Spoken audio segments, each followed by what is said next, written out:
What's good? What's good? What's good, people? What's goody? What's goody? What's goody? Roll 1084, Libra 926, JJ Short Deuce, Yoni Craft, Mr. Sandman 1025, Will Smith, K Sims, Tyanna Scott, Peace of Blessing Queen. How you feeling? How you feeling? How you feeling? What's good, my peoples? Rich Porter, what's up, family? Chris Alexander, what's up, family? Ruben, what's up, family? Too Hood for TV, what's up, family?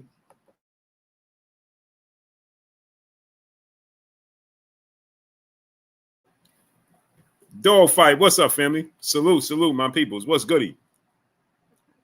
G Shan Jr., what's up, family? Armani Viss, Cam the Hooper, Coswell Clark, U291, Edwin Sandoval. What's up, family? What's goody? What's goody? What's goody, man? So, I don't know if you guys heard DVJ 600. What's up? So, I'm going to play it for you real quick. I don't know if you guys heard His Excellency Turki Al-Sheikh today, but he confirmed he's looking to make the Tank Davis versus he's looking to make Tank Davis versus Shakur Stevenson next. Obviously, there's Premier Boxing Champion fighters, PBC fighters on this card, July 12th, and he's looking to do business. PKTKO, what's up, family? So Kawhi Elliott, what's up? So I'm gonna play what Turki had to say once again. If you didn't hear what Turki had to say, I'm gonna play it for y'all.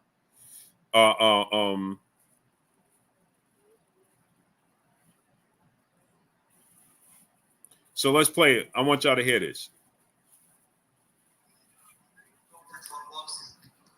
You can see this card for the ring number 3. It's no one can accept. And can y'all hear that? Let me know if you can hear it. Of the card.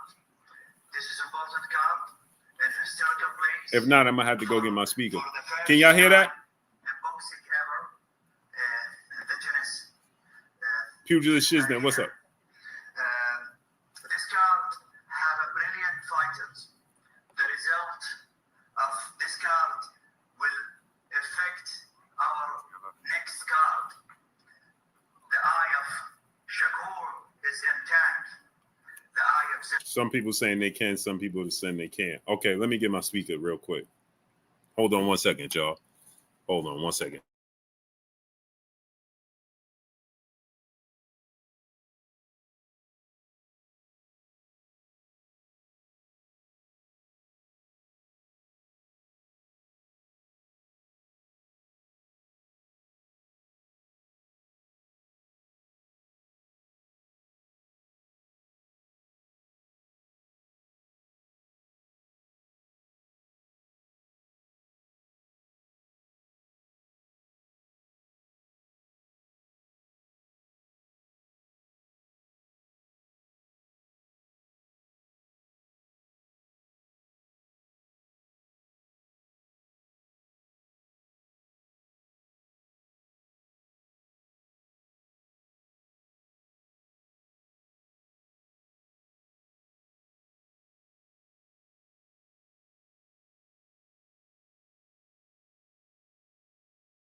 I don't hear you yet.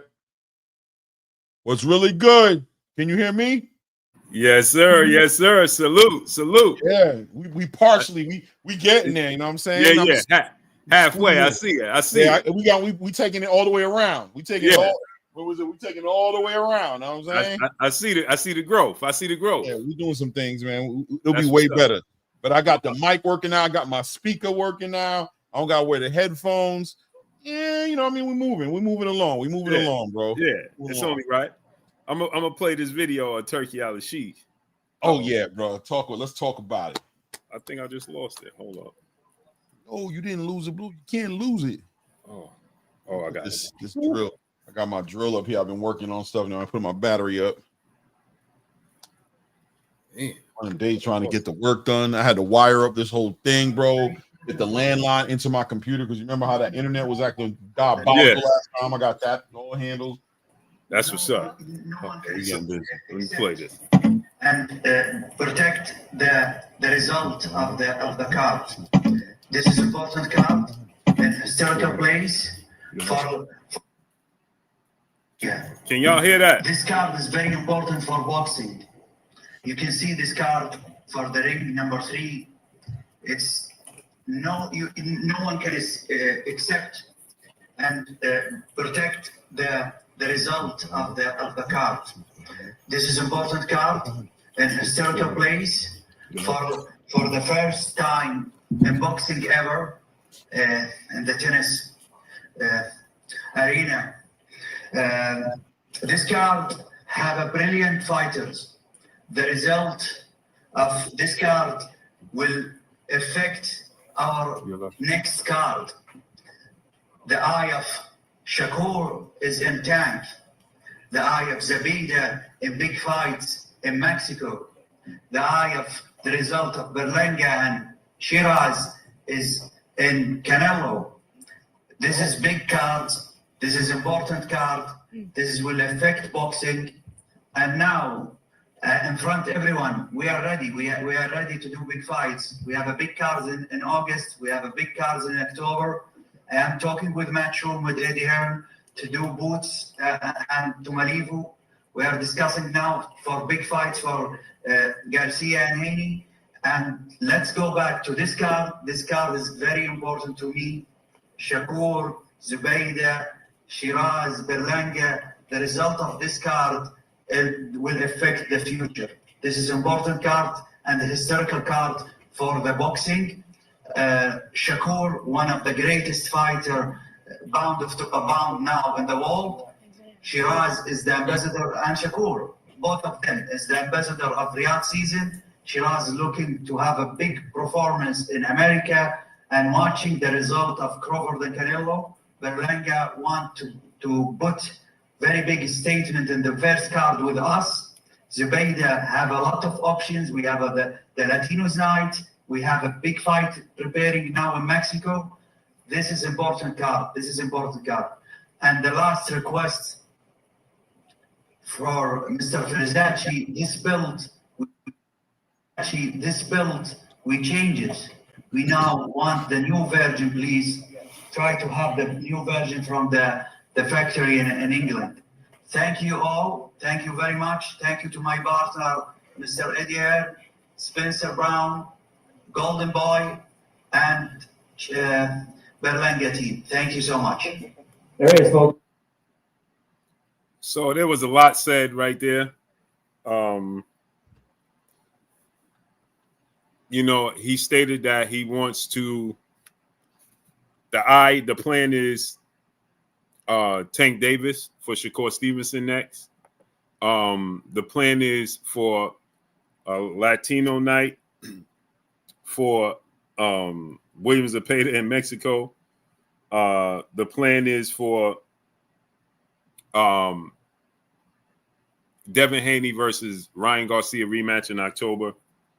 And for Canelo versus Crawford winning the fight, the winner of Shiraz versus Berlanga. And he said a lot is riding on this card for future endeavors. Now, my thing is, a lot was said that I want us to unpack. Maya Egypt, peace and blessings, Queen. And he also said, he did legacy mindset. He said, get that new belt, ready, essentially get that old belt up out of here. You know what I'm saying? We ready for the new belt, right? So a lot there to unpack. Where you want to start off, Clay? Listen, man. What was expressed by Turki Al-Sheikh is the same thing that the boxing space has been expressing. Listen, man. Jake Paul came out and said that there was negotiations going on. He put information out there that there were negotiations going on for him and Tank, right? To fight. He put that out there. I know a lot of the fanatics would like to, push narratives and call Jake Paul a liar.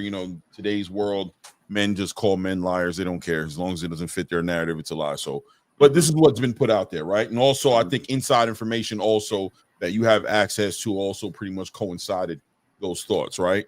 So now you have the biggest investor in boxing publicly putting it out there again on this platform ahead of this fight, letting it be known what the goals and the aspirations of Ring Magazine is to put this fight together with Shakur Stevenson and Gervonta Tank Davis.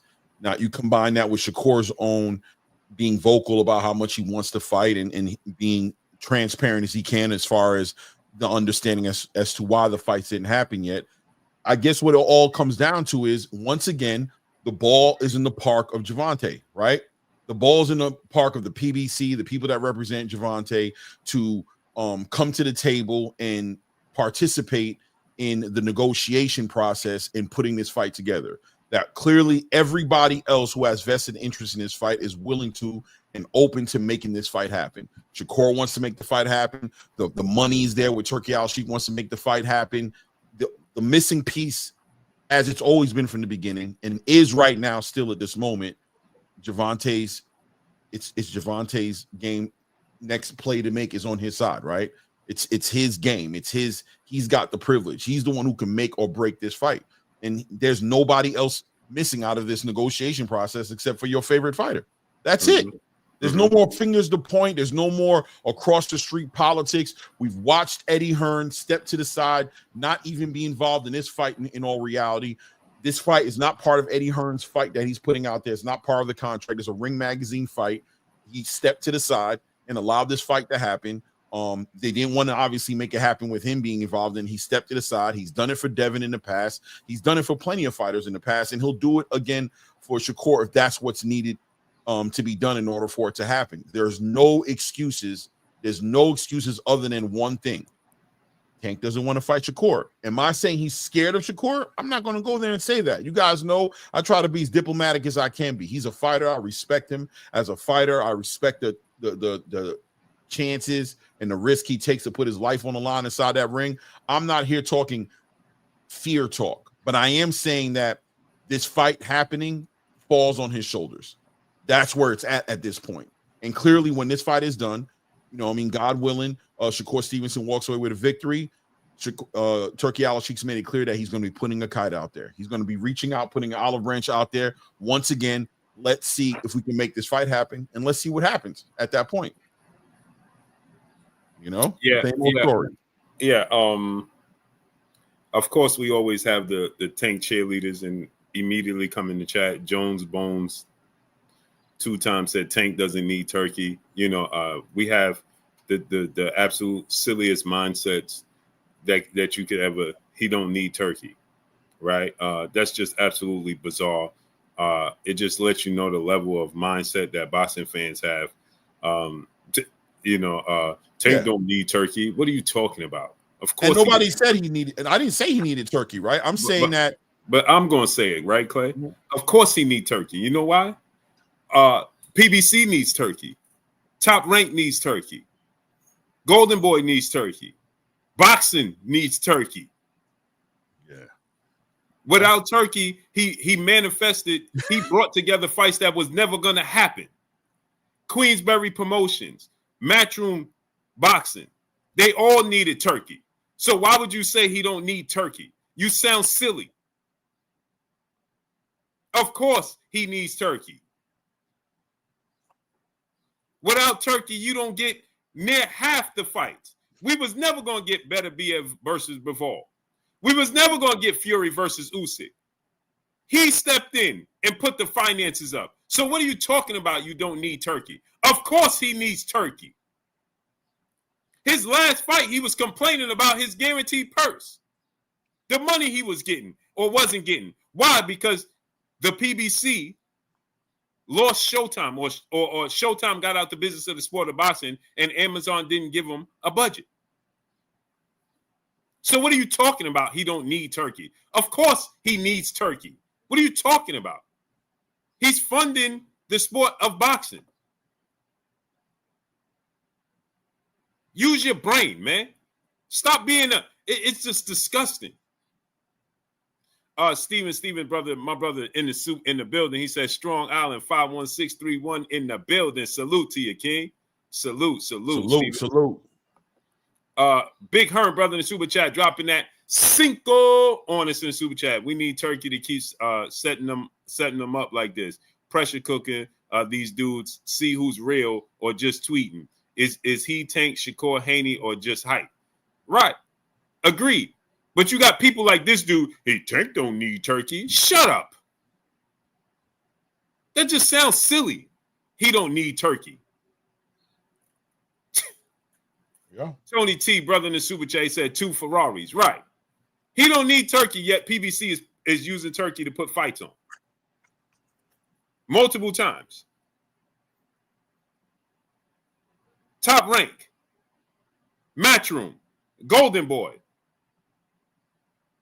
Oscar doing all that talking, but where's the pay to act, Clay? Over there on that platform over there today to go fight on ring, to go fight Shakur. I didn't see him on the stage. I saw Eric Gomez up there. He didn't show up after what he said. That was interesting. Right? So hey man, Blue gonna say it, right? Like me, I try to be diplomatic and say, listen, fine. My whole thing is if he doesn't need Turkey or he needs Turkey, for me, it makes no difference one way or the other. In the spirit of the fight being made, what I'm seeing more importantly that I think is undeniable, and there's no argument to be made that the interest in the fight being made, everybody involved in the fight is interested in the fight except for the one person who has publicly outed the fight, dismissed the value of the fight. He's spoken on the fight and speaks to you guys and says, why should I fight this dude? This dude's done nothing to be in the ring with me. Shakur backs it up and says no offer was sent to me. What I'm saying is if you guys are interested in seeing the fight, there is no Shakur is on the wrong side of the street nonsense. There is no he went and signed to Eddie Hearn nonsense and took himself out. All that is nonsense. It's just beyond nonsense at this point. You know what I mean? Whether he needs Turkey, fine. Tell Tank to tell Tom Brown, who also said that it was on Tank, that he's earned the privilege to call his own shots, right? He's the privileged fighter who fills up the seats, put the butts in the seats, sells the pay-per-view. He gets to call the shots. If the fight is not happening, it's off the strength of Tank. However you want to look at it. If you don't need Turkey, fine. Tell the PBC to put the offer out there then. Put the money out there and put the offer out there. However you want to look at it. I don't care. But the reality is the fight isn't happening because Tank doesn't want the fight to happen. By the way, the PBC wasn't coordinating that fight for Jake Paul and Tank. That was Tank calling the shots on the fight that he was going to do next for the money. So if he can call out and make a fight happen with Jake Paul, he can make a fight happen with Shakur. Period. And to make it worse, right, Clay? Jones Bones, 2-time, brother in the super chat, dropping that half a dub on this in the super chat. Clay, you feel like dropping a link today? I think. Yeah, you want to drop the link for the people at the hour mark? Let's do it. All right, at the hour mark, we'll drop it for y'all. He said, how does that make sense when Tank has 6-fight deal with PBC and Amazon? Tank sells with or without Turkey. None of Turkey's events did better than Tank versus Rocha or Garcia. Stop it. Brother, you need to educate yourself. I appreciate you supporting the channel, supporting the grind, but you really need to educate yourself. You really need to educate yourself. See, this is what I'm talking about. Be a fan of the sport of boxing and a fan of fighters second. You said Tank has a 6-fight. He don't have no 6-fight deal with Amazon Prime. What are you talking about? There is no deal. I mean, he gave it 10, but you're man, brother. And furthermore, Amazon didn't even give PBC a budget. Tank don't have a 6-7 fight deal that he told you about. But okay, so Jones Bones times 2. Why isn't the fight happening between Shakur and Tank? Can you answer that? Real easy questions. Why isn't the fight happening? Furthermore, right, Clay? If they had a 6-fight deal and he don't need Turkey, then why did Steven Espinosa say they didn't have the budget to sign Shakur Stevenson for multi-fight deal? That's the most important thing. The most important thing is the fight, right? I would like to think that if you're a boxing fan, what you're concerned about and what you want to see, and unless you guys don't want to see it anymore, you feel free to write that in the chat as well. If you don't want to see the Shakur Stevens fight, please put a 2 in the chat. If you want to see the fight, put a 1. You know what I'm saying? Because if we're talking about the fight being made, where do you stand on that topic? Where do you stand as far as why that fight hasn't happened between Shakur and Tank? Look, I want to look how moronic these people are, Clay. Look how moronic it is. Shakur hasn't headlined a card since he left Top Rank, but Tank got to go do what Turkey says. Knight Rider, do you want to see Shakur fight Tank? Wait, Clay. He got the same amount of guaranteed purse to be not even the co-main event as Tank got to be the main event. What are you talking about? Knight Rider, where's your 1? Jones Bones, where's your 1? Right. He's talking about right. So let me get this straight. Shakur gets more money than Lamont Roach to fight Tank at a headline for pay-per-view, and gets the same amount of money as Tank gets as a guaranteed purse to be the headline in the face of boxing. And he's not even the co-main event. Where do you find these people from? A whole lot of 1s. Yo, where Jones Bones at? Clay, let me ask you a question, Clay. If I'm a janitor at the hospital and I make as much money as you do to be a surgeon at the hospital, something ain't right? Something ain't adding up. Oh man, y'all are plumb dumb. Knight Rider, listen, bro. I'm not here to battle money, but you can answer the question like everybody else. Do you want to see the fight or not? They are plumb. This dude said you just going to go on the back end. He didn't know what he was going to get on the back end. Not so smart guy. He had no clue what he was going to get on the back end. So let me ask you a question, Knight Rider, because you people have no sense of common sense. You have no common sense. None. You are just plumb moronic. So let me ask you a question. Clay, I say, Clay, here go a smorgasbord of food. Ham, turkey, I got everything laid out. Right? And then you say, no, I'm not going to eat that. I'm going to go in the woods and catch whatever I catch, I'll eat in the woods. You don't know what you're going to catch in the woods over a sure thing. Right. What are you talking about? Tank didn't know what numbers he's going to do in the back end. That's why he was complaining about the guaranteed purse. Not so smart guy. Unbelievable. Knight Rider, so you want to see the fight. So how does the fight get made?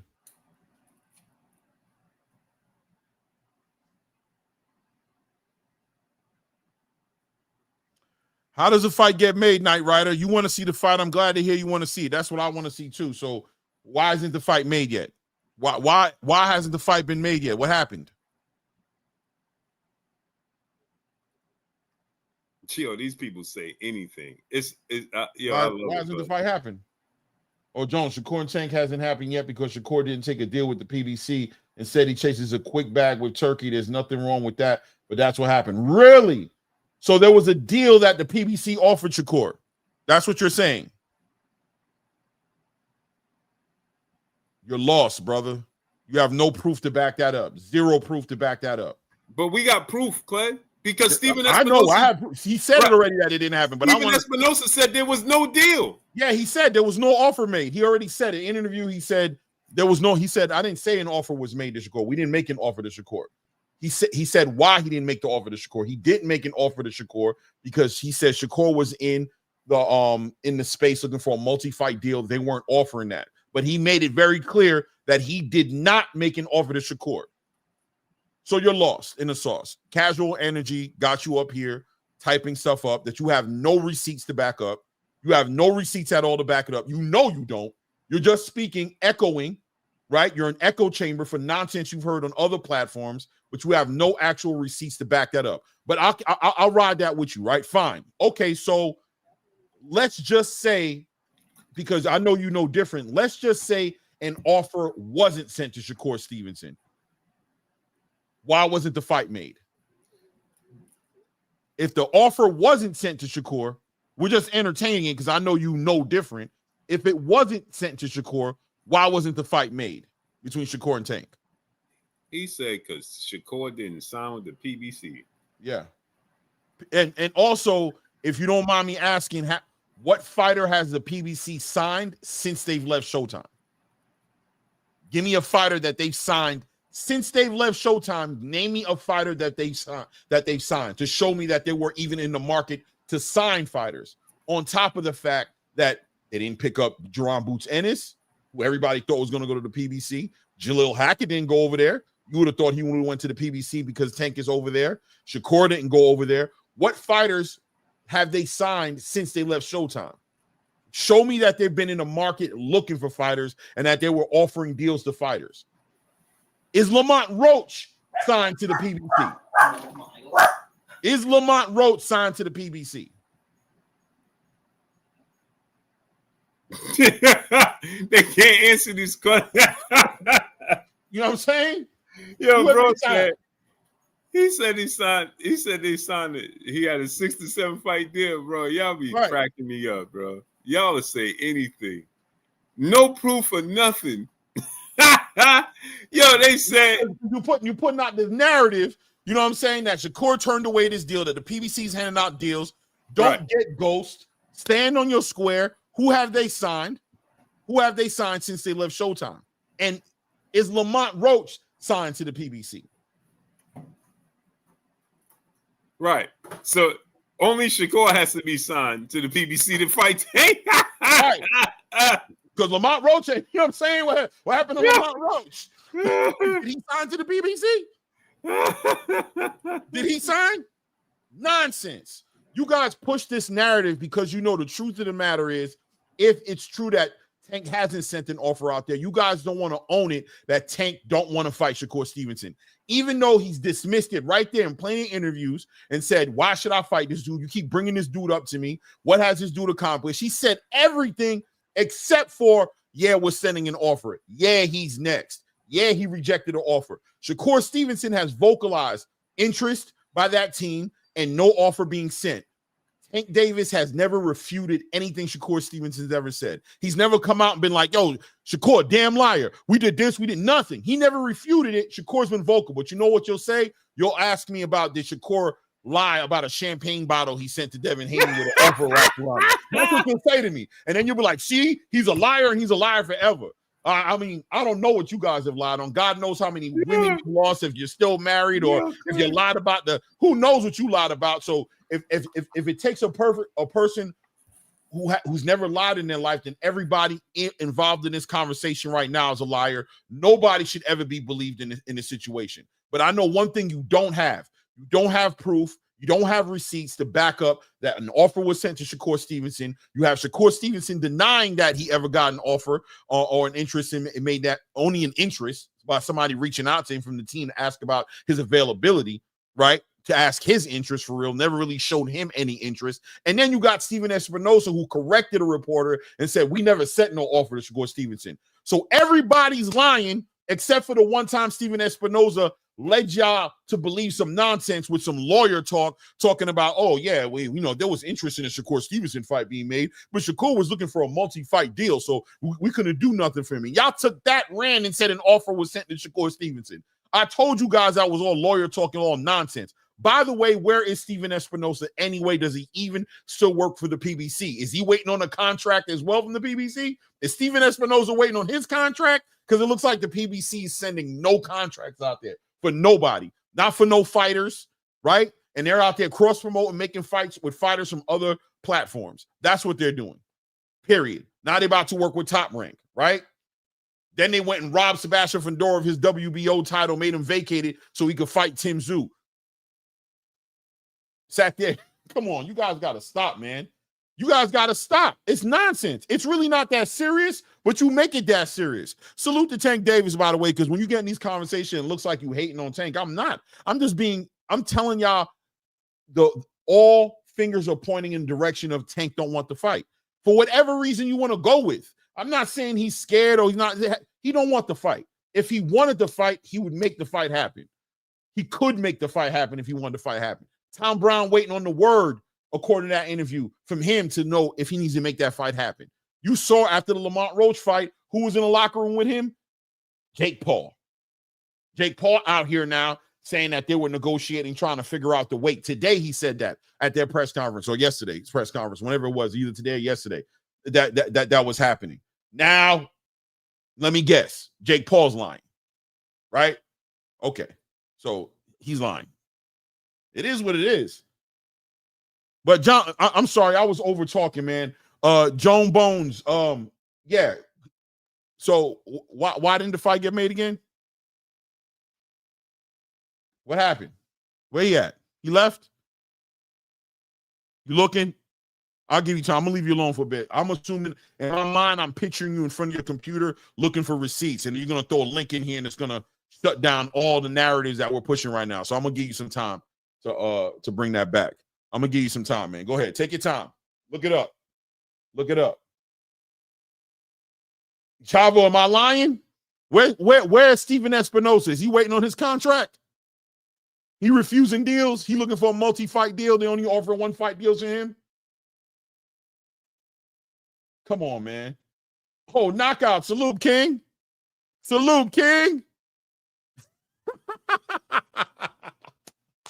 I don't know if I'm cooking, man. Oh, okay. All right. No doubt. No doubt. Knockout. No doubt. No doubt, KO. For sure. For sure. You know the man who controls that. So as soon as he gets back, I'm sure he'll throw it out for you, brother. No doubt. No doubt. No doubt. It is what it is, man.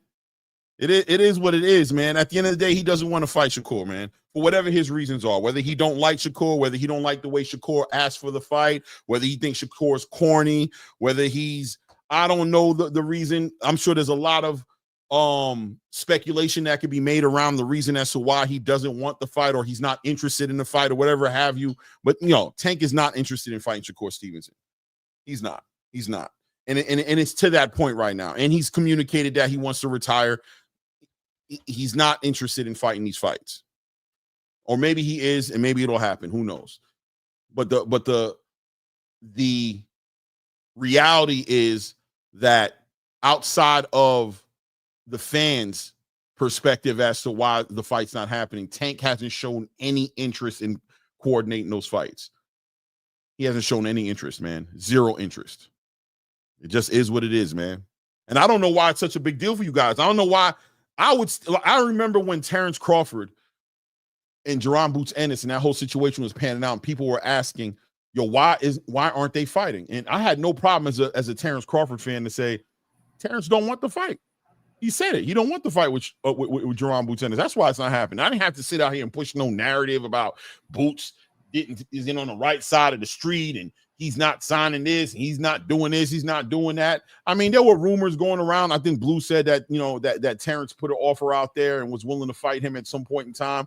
But, Bozy and Boots stated that, they funneled it through Steven Espinosa and, somehow the negotiation got thrown to the side. I never made no excuses outside of the fact that, from my perspective and understanding from what Terrence Crawford said, that he just wasn't interested in the fight. I don't know why there has to be a narrative pushed out there that the reason this fight is not being made is because Shakur did something that got in the way of the fight being made, outside of maybe like upsetting Tank, right? Like talking to Tank in a certain way or saying something that he didn't want to hear, or being being disrespectful in some kind of way to Tank Davis. But outside of that, on a technical level, as far as where he was, being with Matchroom or being with Turki Al-Sheikh or whatever it is, none of that, in my opinion, has enough weight enough to it to say that got in the way of a fight being made.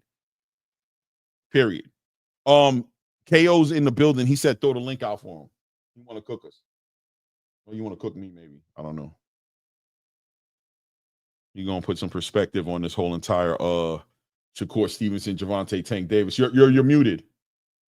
I don't hear you.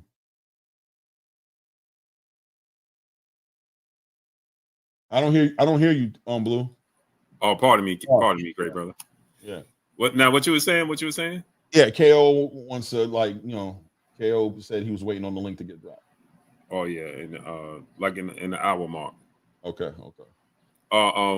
But yeah, man. The situation with Crawford and Jaron Ennis, it's the team, right? So Jaron Ennis wasn't aware, right, that Steven Espinosa wasn't interested in making a fight because he didn't want to step on the toes of the PBC of the fight, right? Errol Spence and Al Heyman, right? So therefore, how can we say it's Terrence Crawford's fault? You can't. Sometimes we just say things just because we want it to. Squares don't fit in circles. We trying to force squares to fit in circles. It don't fit. Right. The situation with Tank and Shakur. Tank lied, or he's misinformed. Which one? He's either misinformed or he lied. Right. He took to social media and he said, "I sent Shakur Stevenson the contract," and he turned it down. Right on his Twitter or Instagram, right? And then Steven Espinosa came right back behind him and said, "That's not true." And Shakur said that's not true. And guess what, Clay? Did he ever respond to that? No, they never have. Never have. Nobody from that team has ever. I mean, maybe Coach Kenny has alluded to something, but nobody over there has ever. Coach Kenny be capping. Yeah, but I don't even know if he did or if he didn't. I don't want to put nothing on him and say that he did, but I just know he speaks a lot on these. Like I think Coach Kenny do it for I think he do it for entertainment. Yeah, I don't know if he did or he didn't. I'm not saying he did, but I would say that's somebody I know who's been very vocal coming from that team. And maybe in some conversations we heard something. I don't know what he may have said, but Tank is definitely never said that an offer was sent. Steven Espinosa retracted any. When people were confronting him about the offer was made, he said no, an offer wasn't made. He basically stated that the reason the offer wasn't made is that Shakur would be looking for a deal, and that the PBC wasn't offering deals. They were just going to offer that fight. So they didn't. So from his perspective, he didn't even make the offer, right? Because he knew he had nothing to offer Shakur, knowing that Shakur was in the market looking for, I guess a multi-fight deal or something, something a little bit more incentive driven, money wise or whatever have you. I don't know, but the offer was never sent. It is what it is. Salute, Band Up. Band Up, what up, nephew? Dennis Ashby, what's up, family? Yeah, so it just be capping, man. That's all it be, man. Hey, how you doing? Be a bunch of capping, man. A bunch of capping. That's all it be.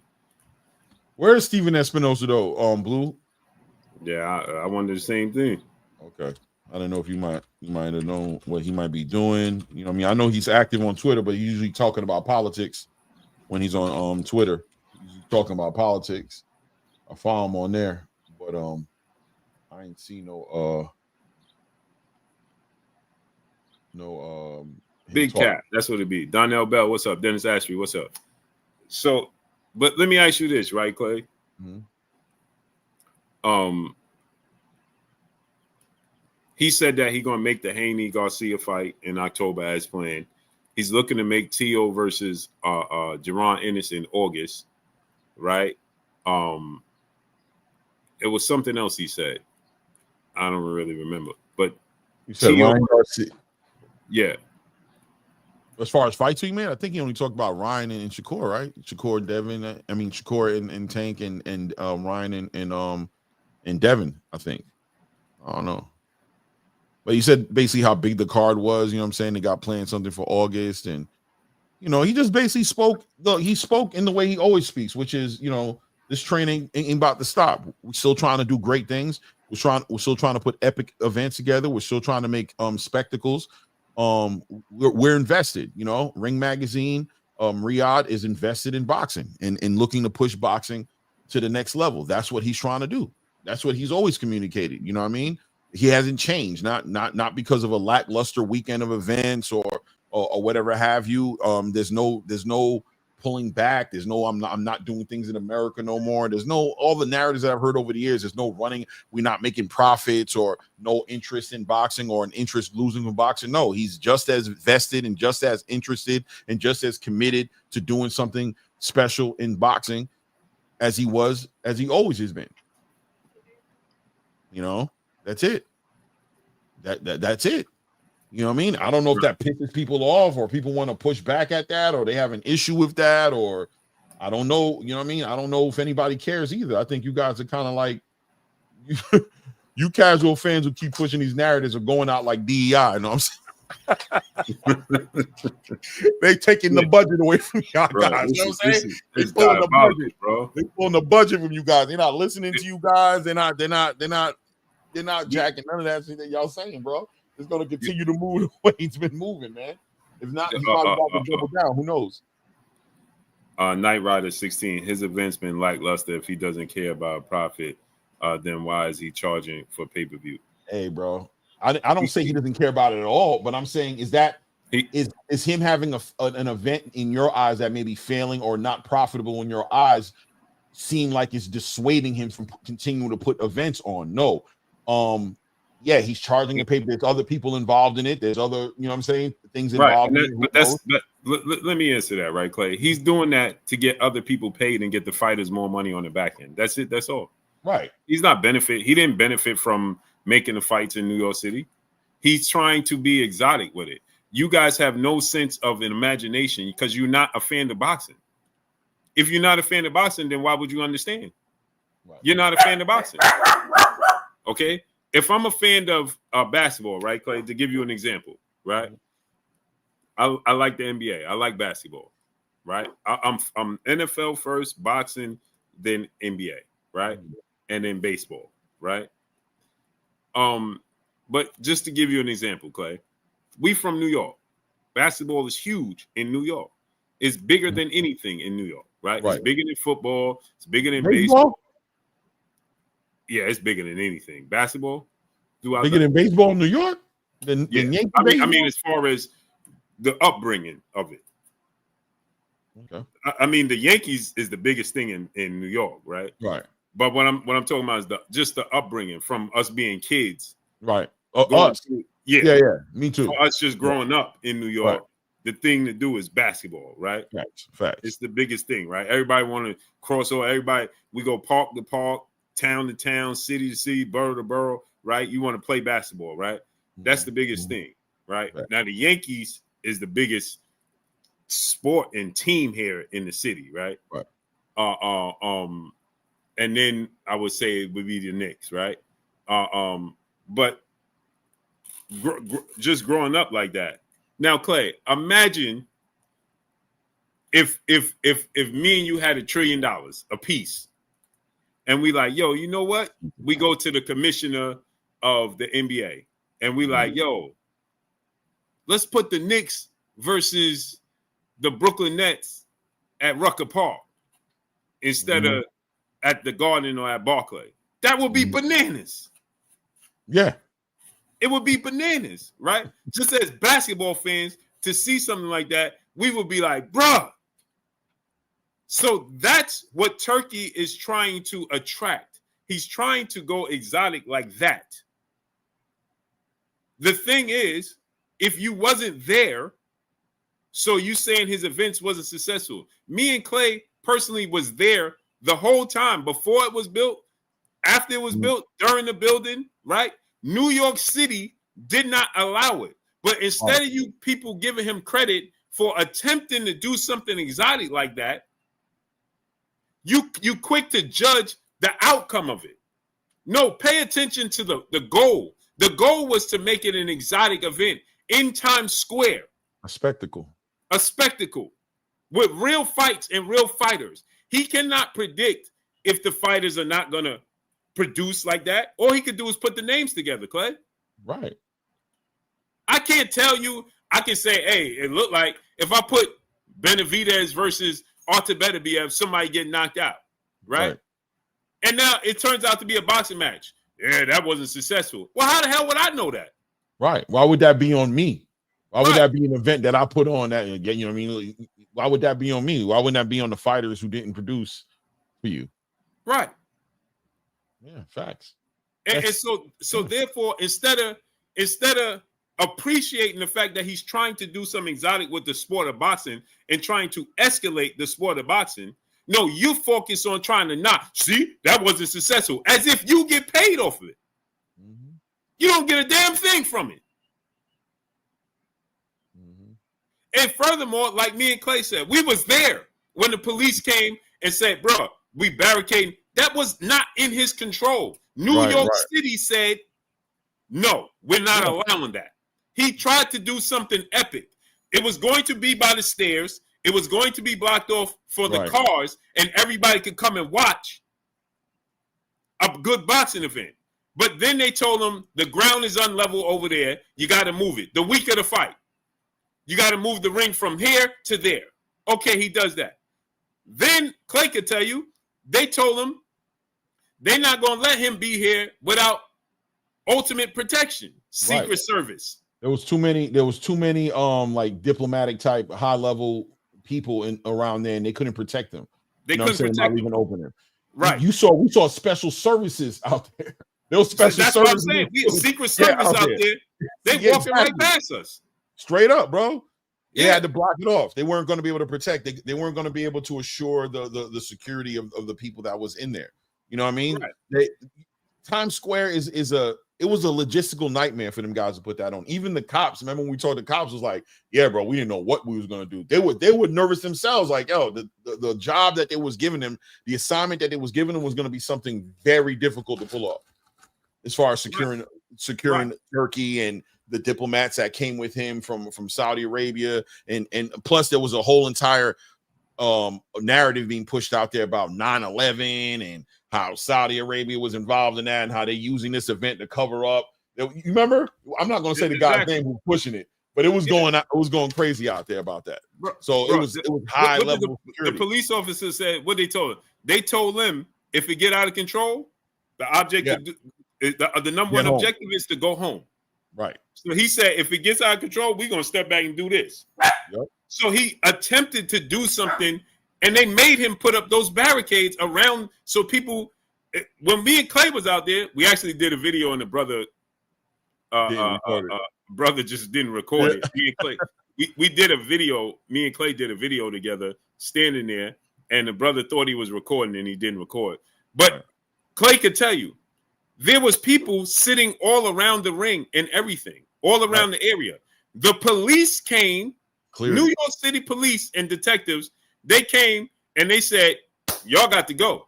They had chairs out there. They was chilling with their food, with their radios, their drinks. They was chilling.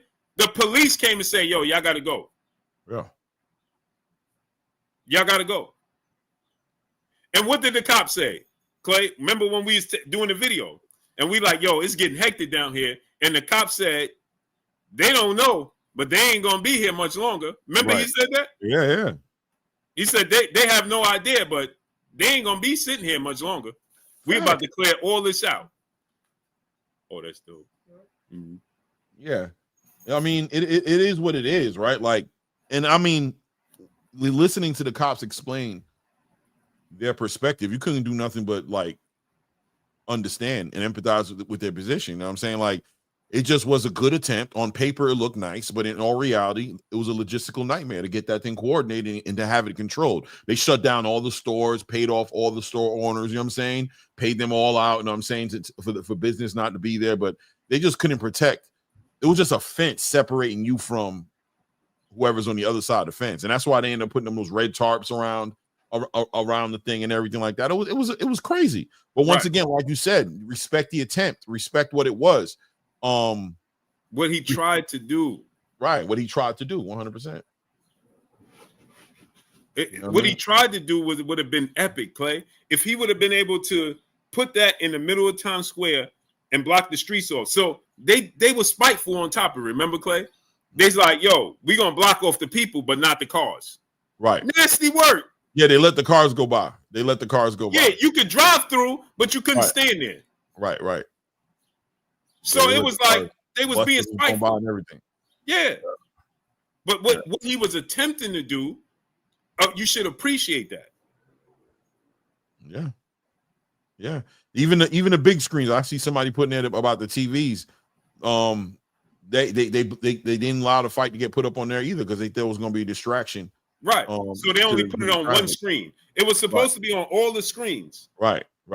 They put it on 1 or 2 screens because they didn't want the distraction. Facts. So instead of y'all trying to knock him, it wasn't a successful event. Appreciate what he's trying to do. He's trying to bring excitement. He's trying to elevate the sport. He's trying to change it. He's trying to bring what's the word I'm looking for? He's trying to breathe new life into a sport that was dying. Yeah. So he's like, hey, you know what? The weather's nice. Let's take it outside. We complain about not getting fights. This dude put on 3 big fights in 3 days. Mm-hmm. It's not him. He can't control the outcome of the fight. He's not a fighter. So if me and Clay had it, again, like I said, if we had that money and we say, yo, Clay, let's put Better BF versus Benavidez. All right. Now let's put, you know what, Clay? Let's put Tank versus Tio. Yeah. Let's give them whatever they want. We could do all that, but we cannot control how they perform in the ring. Right. Jacob C said the bet, man. Listen, man, you gotta say that again, King. He said you can't force managers to think like bosses, bro. That's the realest thing ever said, bro. That's the realest thing ever said. You just simply can't. Yeah. You can't, right? You people don't understand because again, Clay, they're not fans of the sport of boxing, so they don't understand. That's for me and you and the 95% of the people in here that are real boxing fans. That's wonderful for us. You know what I'm saying? They talking about putting Shakur. Initially, they was trying to put Shakur versus Apeta in Central Park. You know how huge that would be? In the summertime, Central Park. You got a boxing match in the middle of Central Park? Yep. That's fire. Facts. So what do he do, Clay? When the last time we had a fight in Queens? And he gonna do it at the tennis court. Right. That's what he's doing at the tennis courts. Yeah. Because New York wouldn't allow him. They wouldn't give him the permit, Clay. Right. Well, it's a lot of liability. I understand where they're coming from, bro. There's a lot of liability. It's hard to, New York, Times Square is just a lit space, 24/7, lit all night long, all day long. Bud is in the air. You smelling bud all up and down everywhere like it's New Amsterdam. Right. Dude, Blue. I was gonna say I'm not gonna say nothing, but somebody literally got shot like the night before. Literally, right there, right there on the corner. Yeah. So it's just how do you contain that? How do you contain that? Yeah, you know what I mean? Like literally, a dude literally got shot right on the corner of where the ring is, a block away from the ring. Yeah, one of those vendor guys, one of those guys selling the hot dogs and all that. One of the vendor guys. Yeah, the halal just got lit up, arguing with some young bulls, bro, about some. And he didn't even have nothing to do with it. He was talking about somebody else's situation. Exactly, got caught up. No, it was difficult. It was difficult to contain, man. It was difficult. That Times Square is man, they just it looked good on paper. It looked good on paper. He tried. Right. He tried. Yeah. I'm telling you, bro.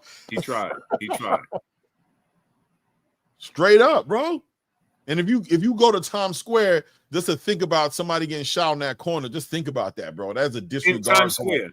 Like, that's not like in a dark alley or, you know what I mean? No, that's in front of, it's mad people. No, right. It's just up. It is what it is. It is what it is. Nah, he ain't shoot back. He went to the emergency room. Yeah, that's what I'm saying. So he was fighting for his life. Yeah, he was trying to get light. Yeah, bro. You know what I'm saying? He was holding on to what he had left, man, hoping that the ambulance got there in time. He was holding on. It is what it is. It is what it is. But yeah, man. You know, the reality is the reality, man. Boxing, as far as Saudi and what they're here to do in boxing, you know, people gonna. I've gotten very content with y'all perspective and understanding that y'all hate Turkey and y'all look at it as some kind of nationalism energy that you're carrying. To you feel like he's threatening that in some sort of way. You know, the America first, American boxing that you're looking to protect, and you know it's under attack by this guy, and we're just sleeping on him, and you know, all pumping money into it so that he can, you know, make every. I'll be right back. All right. That he's, you know, gonna take all your women and force them to wear veils on their face and you know what I mean? He's gonna take women's rights away and he's gonna take the sport and he's gonna move it over to another country and we ain't gonna get to go to boxing matches no more. And I don't know, I've heard a lot of stuff. I'm just going off some things over the top of the head that I've heard. It doesn't add up to nothing at the end of the day, because the reality is the man's putting on an event in New York again. He's putting on an event in September, right there in either Los Angeles, New York, or Los Angeles or Las Vegas. You know, he's putting on events, bro. It is what it is. It is what it is. I don't know what else to say. I don't think there's nothing left to say. I'm not going to add or exaggerate it or put words in his mouth. I'm just listening to what the man said. You know, I don't put words in people's mouths. It is what it is. And he's moving behind those words with action. So what do you want? What do you want? You looking for a reason to throw a shot at him? Well, you got one 2 weeks ago, right? Two weeks ago, you had a reason now. You got an event that was kind of lackluster. It wasn't jumping like that on pay-per-view. You know what I mean?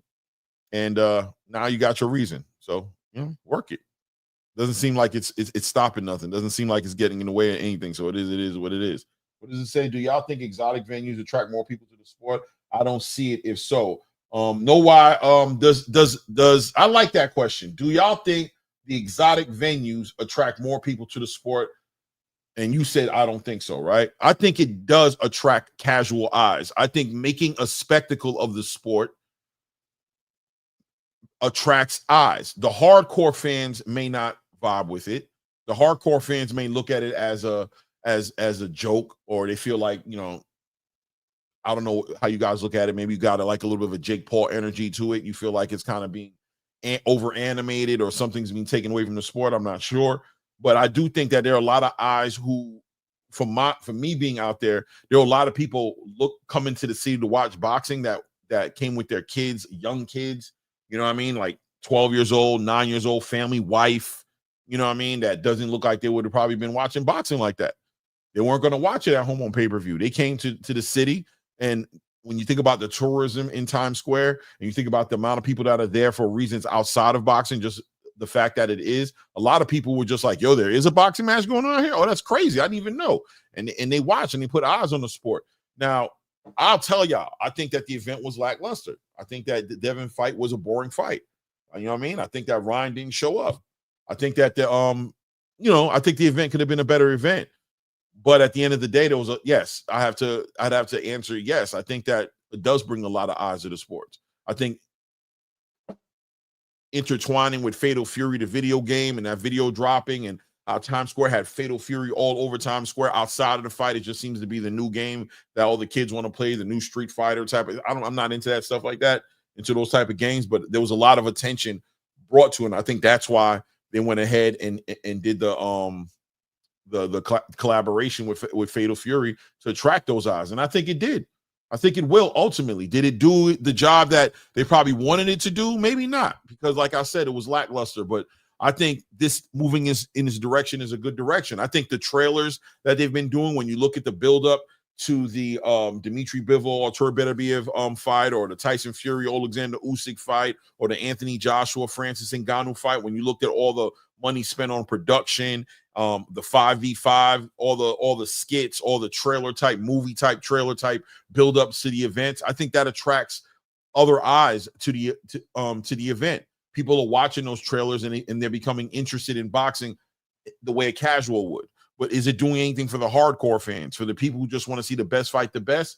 It's on the yes and no, not yet, right? Because although we're seeing good matchmaking made at times, even though you guys can have your complaints about the last event that was put together, what you're really seeing in real time is competitive fights. When you look at the Conor Ben Chris Eubank fight, when you look at the Anthony Joshua Daniel Dubois fight, right? When you look at Zhilei Zhang versus Ajit Caballel, right? When you looked at the Buatsi Caleb Smith fight, I mean, I can go down a lot of fights that were very competitive, right? Nick Ball, Raymond Ford, you know what I mean? Great fights that are getting put together. So nothing happens overnight, in due time. But once again, an investment in the sport, I can't look at it as a bad thing, especially in a time period where we're looking on the back end of Showtime getting out of boxing, and right now the PBC kind of working out their thing with Amazon. And this year the PBC is doing all right. They have a couple of free events they've already done. They're working on some bigger events, so they're working in comparison to last year, but still it's been an uphill battle for them, right?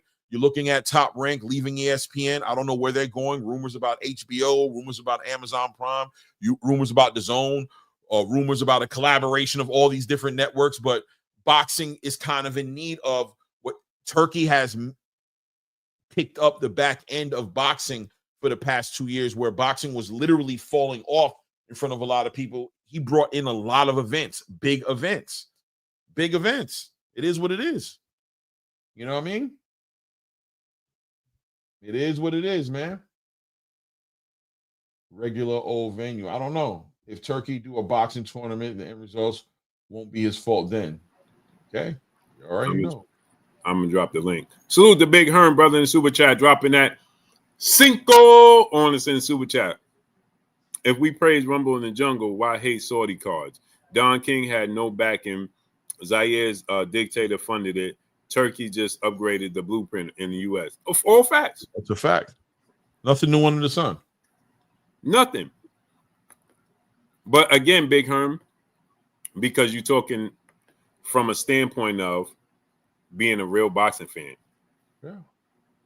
Yeah, Ray said Clay's success always meets resistance when their favorite bunch aren't the pioneers of entertainment. Yeah. It's growing pains, man. Ups and downs, and this is the risk, you know. The higher the risk, the higher the reward, but also, you know, the higher the chance that it can go the other way. So, you know, look, the people who are detractors, who are looking for a reason and waiting in the dark, they're lurking in the dark areas of the room, just waiting on somebody to fall over.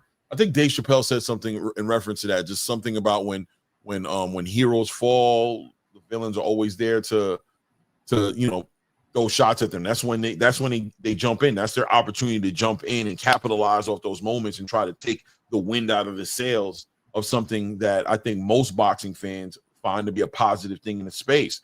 But when your image or your perspective on what the sport is supposed to be like is being challenged by this other thing, instinctively you look for the other thing to fall, and you look to throw shots at that other thing. But at the same time, you use those tactics, but you won't allow the thing you represent to be held under those same exact parameters when they fall. When your thing is falling, when your thing trips up, you don't hold it to that same narrative. You're very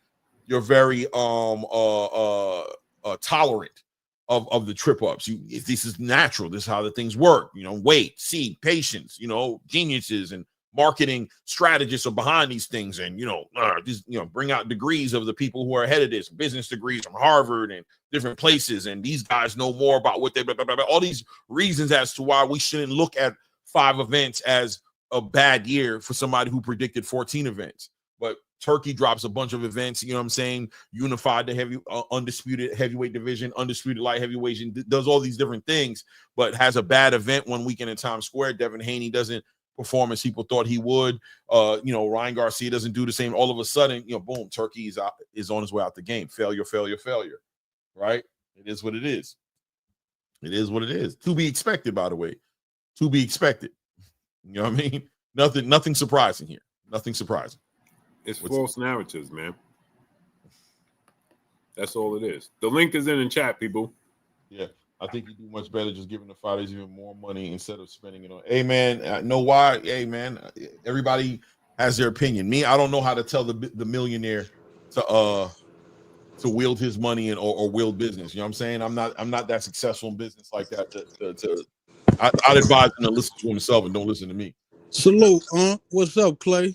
What's good, Rich? What's good with you, family? What's good with you, family? Hey, man, listen, a lot of people don't like Turkey. The truth be told, because Turkey is forcing their favorite fighters to fight.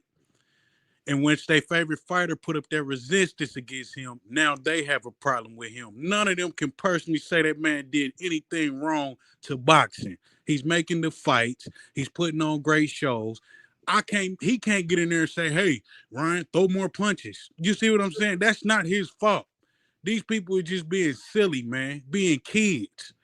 You mad at this man because he's trying to make boxing come back to being great. The dude, Knight Rider and the thing talking about his events was lackluster. PBC done put on bad cards before. Top Rank done put on bad cards before. Golden Boy, all of them had. Mm-hmm. Like, dude, that don't even sound right, bro. These dudes is mad because their favorite fighter don't like Turkey because Turkey trying to give them $20 million to fight and they turning it down because he don't want to fight. That's what it is. Yeah. So Knight Rider says, but you telling Tank to go to Turkey. I'm not telling Tank to go to Turkey. I'm telling Tank to fight Shakur. I'm not even telling Tank to do that. I'm okay with Tank not fighting Shakur if he doesn't want to fight Shakur. This is more directed at you guys who seem to be wanting Tank to fight Shakur, but somehow have pushed this narrative that Shakur has been moving in a certain way to not being a fight. It's just nonsense. You know what I'm saying? It's just nonsense. But Clay, they lying. Shakur was calling for the Tank fight before Turkey got in boxing. 100%. They lying, bro. That's what I'm saying. Like, they don't make sense. They just scared that man might lose. And that's all it is. Shakur's a threat. Devin's a threat. And anybody that's a threat to their favorite fighter, they come up with all these excuses on why he should or shouldn't fight these people. And that's crazy. If your man's so good, why wouldn't you want to see him knock these dudes out? I think the conflict, the internal conflict that I'm seeing in the fans is that they want to see the fight. They think that they know and believe that Tank will beat Shakur and Devin, all of them. That's how they feel. But what they're trying to do is justify the fight not happening based off. They're basically trying to validate and defend Tank's position on the fight not happening without throwing shots at the fight. They're trying to say that what I hear is the fight would happen if Shakur would have done this, if Shakur would have done that. That the reason the fight isn't happening is because Shakur moving like this and moving like that. They don't want to come full circle and acknowledge the fact that what if Tank just don't want to fight these fights? And when Tank does interviews and talks about retiring and says, what has that man done to get in the ring with me? What has he accomplished? And why y'all keep bringing him up? And he gives you all these glaring signs of the lack of the disenchantment and the lack of interest in the fight happening at all. They'll look past that, right? They'll look right past that, ignore it, and they'll still focus all their energy on Shakur or whoever else that we're saying that we want to see Shakur fight, and they'll turn it into they're not saying the right thing. They're not moving in the right way. They're not positioning themselves. They're not keeping themselves available. They're signing to the wrong guy. They make all these crazy narratives and stories they built around it, and they just ignore Tank speaking. And they're also ignoring him not speaking. Right? They ignore him speaking, and they ignore him not saying that he sent an offer, not saying that he's interested, not saying that you know what I mean? They ignore the silence as well as they ignore the talk. Full circle. It's crazy. Exactly. Like, it don't even make sense. Y'all saying the same excuses over and over and over. And every time they ask Shakur, he say, yes, I want to fight. Yes, I want to fight. Yes, I want to fight. It's Tank that don't want to fight. What part are y'all missing? It looks like that. It really does. It's hard to argue it, man. It's just like I said, I'm not going to go into the fear mode and him scared of being lost. Everybody has their opinion. I'm not going there, right? I believe when I see the eye test tells me that he can beat all these guys. I also believe those guys can beat him. You know what I'm saying? I think those are competitive fights. But I think that's the thing that shouldn't be argued is here you got Turki going, look, I'm looking to make the fight happen. You got Shakur saying, I'm looking to make the fight happen. I've been looking to make the fight happen. I think that's a fight that happens. He's shown how heartbreaking and tragic it would be if Tank were to retire and the fight didn't happen. He's in all his interviews, man, that would be crazy if that didn't happen. I feel like he'd be doing me and his legacy a disservice as well as the fans a disservice. He speaks in this way. And I know there's people here who are ready to jump on the bag and say that these are lies, right? They want to discredit this man and make any word that comes out. But I'll tell you what, though, if Shakur would have come out and say, I don't want to fight Tank, that'd have been the truth. Yeah. I would have been throwing that in our face and saying that he said that. Who are we to deny him saying that? So right there, he could be telling the truth. But when he's saying something else, it's a lie. I don't know if you guys know how it looks at a minimum from the outside looking in, right? Like maybe you in your heart when you're saying all these things, maybe to you it seems like not a big deal. But from the outside looking in, it's ridiculous. It don't make really sense.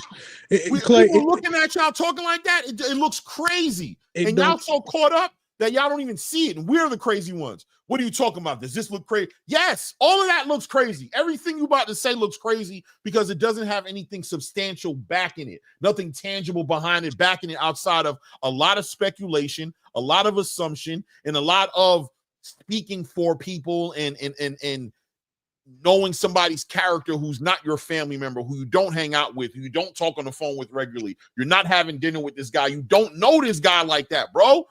All you can do is go off of what these guys are providing you in the space that they're speaking on. Unless you know something and you want to communicate to me that, nah, you don't know that's my guy. I've talked to people who are close, supposedly, to Tank, who will say they're a little confused at this point, right? They don't know what's going on. They thought it was going to be something else too. They stood on him, thought it was going to be Shakur or Keyshawn next. They were shocked to hear that Jake Paul was in the locker room and that was potentially the next fight that was going to be be announced. They don't know anymore. They're waiting on to find out as well. You don't hear from Coach Calvin no more. He's not speaking on it like that no more. You know what I'm saying? Look at the people who have kind of like just gotten quiet. And Tank is kind of like always been quiet, but where are you guys getting this information? And somebody as vocal as Shakur Stevenson, who's constantly speaking whenever he's being interviewed about why this fight hasn't happened, what he's waiting on. How can y'all just dismiss all of that, bro, and keep coming full circle around this idea that the fight's not happening because of anybody else but Tank? I don't get it. It don't make sense. Like, man, Roger Mayweather said it best. Most people don't know shit about boxing. Most people don't know shit about Tank. Bro. No, they think they know the business. That's what the problem is. Yeah, it don't. I mean, and Clay, you say you ain't going with he's scared. I say he's scared because the man say he going for the money, right? The man offered you $20 million guaranteed for a fight. You turned it down, but you'll fight Jake Paul. Listen, this fight gonna happen. Turki made his phone call today. I don't know if you know. I was talking to Clay about this earlier. I'm like, man, he played it. Yeah. And look, it's gonna happen because it's gonna be money he can't refuse, or he's gonna look like he. I mean, I know we hate this word, but he's gonna look like he ducking and running away. That's what he's If he's gonna fight Jake Paul, like you just mentioned, Rich, he's gonna go fight Jake Paul for a bag, and he getting offered a bag to fight Shakur for unification. He gonna fight the bigger man. That's gonna look. That's looking bad. It's gonna say a lot. I don't care what the fan base say. I don't care. It looks terrible. At the end of the day, we have to look at it for what it really is. It's boxing, and opportunities are there. It's always been there. Gervonta had the most opportunities to fight anybody that was elite in his division for the last 5 years. And he chose to go the path that they stared him, and he continues to drive that path. Now, it makes you wonder, was the fight that he had with Floyd trying to set him up with competitive fights, and he just didn't want them, and Floyd just settled for whatever. because now we're starting to see some trends because everybody thought it was Floyd not making the big fights. He said when he broke away from Floyd, he was going to make all the big fights. He had a list. He had a game plan. And what happened to that game plan? I don't know what list. Who you talking about? Who's Shakur? Which has he done? Devin, they give me the fight with Devin, they're going to rob me unless I knock him out. Like, it's just so many excuses, so many reasons behind it. I'm not Tank bashing. I'm just saying for the fan base, they excuse those things that are being said by Gervonta himself. They look past, but they only want to look at what they believe and what they push as a narrative. Hence the word. I ain't gonna say it, the painters. Let's just leave it there. And Clay knows where I was going, but hence the word the painters. They paint the narratives and they do it with bright colors. So everybody that doesn't know boxing or are boxer fans, not boxing fans, what do they turn and do? They turn and they walk with them. They ride with them. They stand with them. Excuse me. And they're like, oh yeah, that's right. That's my favorite fighter. So yeah, what he's saying got to be true. Yeah, this guy doesn't. So then they just gain a bigger army. That's all it is. It don't matter. At the end of the day, it is what it is. But then it ain't even what he say got to be true because they only take half of what he say is the truth. They don't take the part that him saying why I got to fight him or I need two Ferraris to fight him. They missed that part. You see what I'm saying? Like they're very selective, bro. They're very selective. Right. 100%. Very selective with the information they choose to give weight to versus the information they choose to dismiss as just talk or, you know, I don't know what you guys want from somebody like me. You know what I mean? I'm like, you're talking like that to me. All I hear is I just hear a lot of fanatical energy. It really is Hogan energy, Clay. It's poor on my son. My son ain't gonna act like that. He gonna, you know what I'm saying? My son can't idolize a man like that. Yeah, you know what I mean? I couldn't allow him to do it. I could bring it, he wouldn't be he can't do it. Exactly. You know what I'm saying? He can't do that like in front of me. Like I would really disappointed him. Yeah, I'd be super disappointed to see him over defending and over representing another man's perspective the way I see people do that. I really would. I think that it comes to a point where you got to be like, man, I don't know what he doing, bro. And be good with that. I don't know what's going on, man. I don't know why he wouldn't send off. He didn't send an offer. I need him to go out there and tell us did he send an offer or not, because I'm hoping he sent an offer because he said he wanted to make these fights happen. But when you go into, I think he did send an offer, and I think it's like, yo, what, bro? What made you think that? What did he tell you to make you think that he did that? There's Deuce. What's up, family? Where did KO go? And so my thing is this, right? Come up here and cook the whole panel, bro. I know it. So remember this, right, fellas? Here's the weird thing about it. Remember when Brian Custer, he did the interview with Devin Haney, and he said that what you think about Tank? This is his last fight, right? Mookie Brown, man, blessings to you, brother. Yeah, definitely, man. I just read that too, man. Salute, man. Salute, God. Yeah, God bless, man. Alhamdulillah, bro. Yes, sir. My mom had the same thing, brother, so I understand. Blessings, family. Salute. Hey, if I had my soundboard, man, salute my brother Bookie. I got something. I got this. Yeah. That's fire, bro. Yeah, man. That's love. Salute, family. Much love to you, family. Yes. Blessings, family. Hey, man, celebrate, bro. So now what's weird is, remember, fellas, when Brian Custer did the interview with Devin Haney, right? Tank was getting ready to fight Rolly, and Devin was fighting Lomachenko, right? Was it Cambosos? Or Cambosos, right? It was one of those. It was around the time where Tank was fighting Rolly, right? Yep. And I don't remember who Dev was fighting, but Dev was getting ready for a fight. It was Cambosos? Yeah, it was Cambosos. Okay. And Brian Custer did the interview, right? And he said, what do you think about, this is Tank's last fight. He's leaving Mayweather Promotions, so on and so forth. And Dev just answered it honest. And all he said was, what's the point if he gonna do the same thing he was doing when he was with Floyd? If he ain't gonna push the fight the best, what's the point? He might as well stay with Floyd. And Right. Tank lost it, right? Tank lost it, right? Him, I want to fight him. As if he didn't say it himself that he didn't push for the fights, right? But he lost it, right? I want to fight him. I'm fighting him. And lo and behold, he hasn't fought any of them. None of them. None. He made him cry for the Garcia, right? Called him Big Nose. Didn't he say that? Yeah, Big Nose. Yeah. He didn't fight Devin. He didn't fight Shakur. He didn't fight nobody.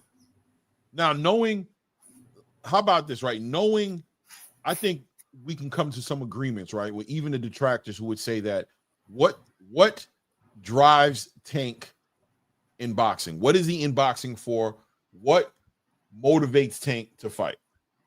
Apparently the money. That's his answer. I think everybody would say money, right? That's his answer. That's his answer.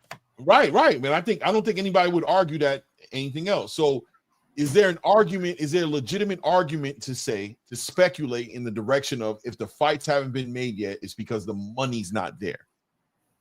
Right? But no, that's not true. No, The man just got offered $20 million. Right. No. I'm saying outside of Turkey. Outside of Turkey. Turkey, we already know the money's there. But I'm saying if there was money if the PBC was offering up the big bag that he wants for the fight to happen, would the fight happen? No. And I'm gonna tell you, I'm gonna give you the answer to that.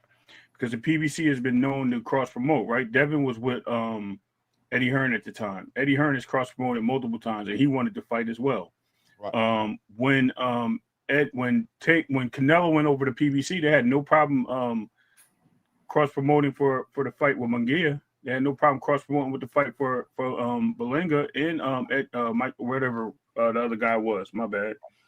Prior to that, but the fact is, when it comes to I was a PBC fight before that. But what it comes down to is that when Tank is involved, right? And this is no shot at Tank because I'm really not. It's really his fan base just open their eyes a little bit.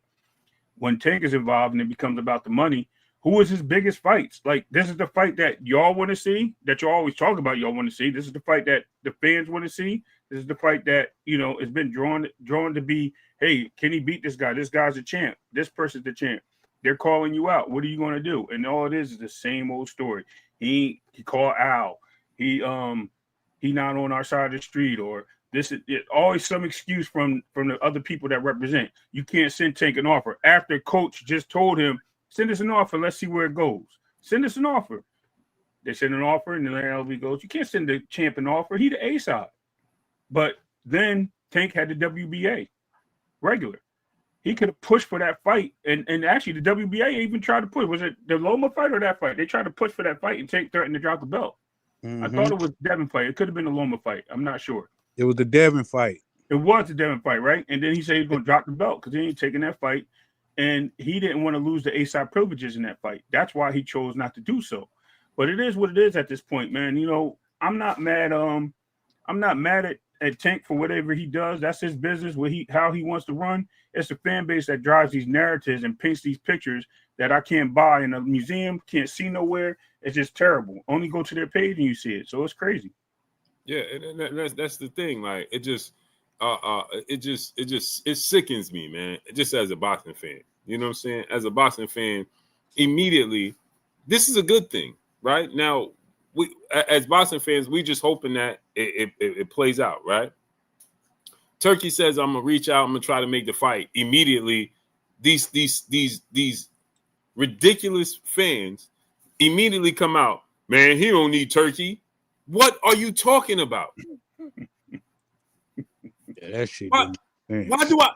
Yo, listen. We see it just shows the mentality of people, though. Dude. The difference between a lot of estrogen and a lot of real men. It just don't exist no more. Because the six of us up here, all grown men, right? Mm-hmm. Ain't nobody.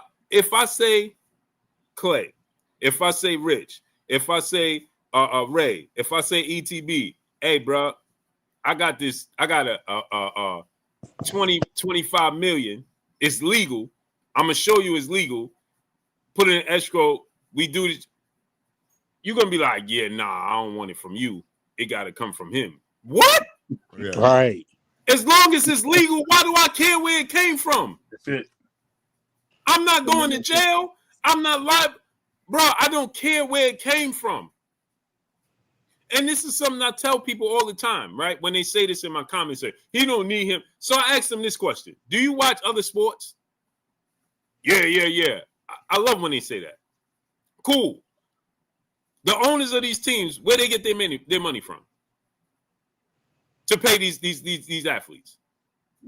Their sponsorships. You don't know where they got their money from. That money come from everywhere. That's sponsorships, the venues, all types of things, right? Do you imagine LeBron being like, yeah, Genie, if you can't show me where you got that money from, I don't want that $100 million. All money ain't good money, man. All money ain't good money. Yeah. That's Phil Jackson money. He paid you that. Right. Don't make it. Love. Or you put that in my account. I got you. Right, but then the thing that gets me, right? This is the thing that gets me. Then they be like, well, Turkey think he this, Turkey think he that. Well, how you know how Al is? Because he don't talk. Never seen him. So I heard somebody like somebody like in the business basically say, well, Al don't even do, like, I think it's just pretty much understood across the space that Al's not even involved in these processes anymore. Like I've heard rumors about potentially unhealthy things happening and him battling certain, his own battles that he might be battling. But generally speaking, it seems like Lou DeCubas Jr. seems to be the point of contact. You know what I'm saying? Like he's the one, like as far as representing and obviously Tom Brown. And who they say they working with, Clay? But this is the thing. But this is the thing, right? So then I ask people, where did Al get his money from? Because I've heard rumors about that. But first and foremost, Al was in the most dirty business of them all, in the music business. I heard. So we know. I mean, we all let's keep it 100. We all know people that get in the music business from the streets because they got that street money, and now they jump into the music business to wash it and make it look clean. Shout out to Big Meech. So I mean, this is what Al did, and on top of that, the truth be told, look what Beyonce and Jay-Z have been saying about Al Heyman. It's a lot of people in the music industry that love him, and there's a lot of people that be like, bro did me dirty. Mm-hmm. So where he getting his money from? Did anybody know where he got his money from to begin with? Nobody cared either. Nobody cared either. Nobody cared. No, nobody cared, right? Nobody cared. None of these guys that are talking about, this money in Saudi ever cared. But now all of a sudden, right? I'm seeing people on this internet talking about, yeah, man, look how they treat women in Saudi. What? Now you care how the women is being treated in Saudi? What about how the black women is treated right here in the States? For real. On your own soil. You ain't never been to Saudi. And Blue, they doing all of this to defend a man they don't know. All facts. Only trying to be American. Bro, the fans. I give the fans leeway a little bit sometimes, right? Because they're fans, but I think I focus more of this diabolical energy to the creators, right? Even though I know they're fans as well, all of us are fans in our own right of boxing, hopefully first, but also of fighters, right? Like I share openly, like, I'm a Terrence Crawford fan. I like, I support Bud and, his movement, but I hope I never jump into a lane of looking the way I see some of you guys looking. But as creators, though, I think there's just a little bit more onus on you guys to have a little bit more. But let me stop you right there, right, Clay? Because these ain't fans we talking about. Right. These are people that seen people on Instagram and lifestyles and fighters I mean, for Christ's sake, you got content creators talking about this man's tattoos. Yeah. Like, what are we talking about? Mm-hmm. Yeah. I know. Obviously, we watch fights, right? I remember a point where watching Miguel Cotto, he didn't have tattoos, then he had tattoos. Right. But I can't tell you when the hell the transition happened. Right. I couldn't. Yeah. It's crazy. These dudes is talking about, look at the length of Tank Davis's hair. I don't even remember my own hair. When I go get my hair done, my styles be like, hey, look, it got super long. Damn, I didn't even realize it. How do I ETP, you know Hey, it's nasty work, man. I've never seen nothing like it, man. Real talk. We as long as we've been watching boxing, I've never seen nothing like this. It's crazy. Never. And at some point, we gotta ask a lot of these dudes, like, what are they doing for the sport of boxing? Talk to them. You know what I'm saying? Because they're not doing nothing for the sport of boxing at all. Mm-hmm. You know, real fight fans like we are, we want to see these fights get made. We don't care how they get made. Right. You know what I'm saying? I don't care how much money they making, what stadium they doing it in. We want to see these fights get made. Right. And these certain people that you're talking about, and they know who they are, this certain fan base that you're talking about, what are they doing to help any of that happen? Nothing. Zero. It's always pushback. And it's kind of like, man, with some of these fans, especially that fan base of the fighter that y'all were just talking about, right? It's like they act like that they're in a relationship with this man. Like, seriously. Yeah. You know what I'm saying? Like, you going to these extents to defend this one fighter. Like, are y'all in relationships with, like y'all have, I don't know what the infatuation is, what it is. Key, I've been calling, but it's crazy, man. I literally called them baby mamas. It's crazy. You got baby mamas, they like to fight over the same man, right? But then they'll fight everybody else for that man. They'll join together to fight for that man, but then they fight each other for that man, right? And the thing is, and the thing is, Ray, and it's like, man, I know some of these men don't even defend their own children like that. Let's just keep it a buck. That's what's crazy. You got to do your homework. Some of these dudes don't even take care of their own. Some of these dudes won't even take care of their kids. Mm-hmm. But they'll go, you know what I'm saying? They'll go the extra mile and some to defend this shit. And it's like, man, what are y'all doing for the sport of boxing? Even the content creators uploading videos, like, you're not doing nothing. Why are you pushing back from making these fights that real fans want to see? But crazy. Every time the topic comes up, you got an excuse. And that's why Blue is always saying and correcting people like, no, these are not fans of the sport of boxing. Right. It's like it's kind of like when you would see the teenage girls and they would go wild for New Kids on the Block and the Backstreet Boys and stuff like that. Mm-hmm. That's how these dudes be acting. Exactly. Groupies. Exactly. You know what I'm saying? They act like They're not a fan of the music. They're a fan of how this specific group, right? It's crazy, man. They how this dude look and how he dancing. Oh my goodness! And no disrespect to the women, right? But 90% of women, we can all attest, right? They'll be like, "Oh, I remember this when I was growing up. When I was young, I used to be in love with this specific, you know what I'm saying? This artist, Right. this entertainer, right?"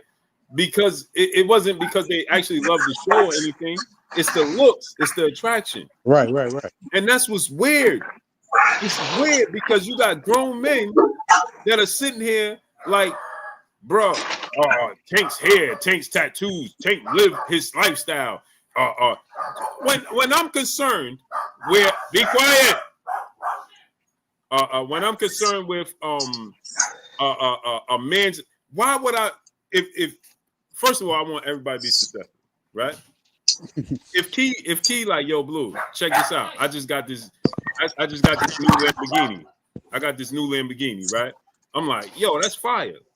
But why would I be like, yo, Key, but where you get that money from though? Bro, why the hell I can't? Yo, that's crazy, right?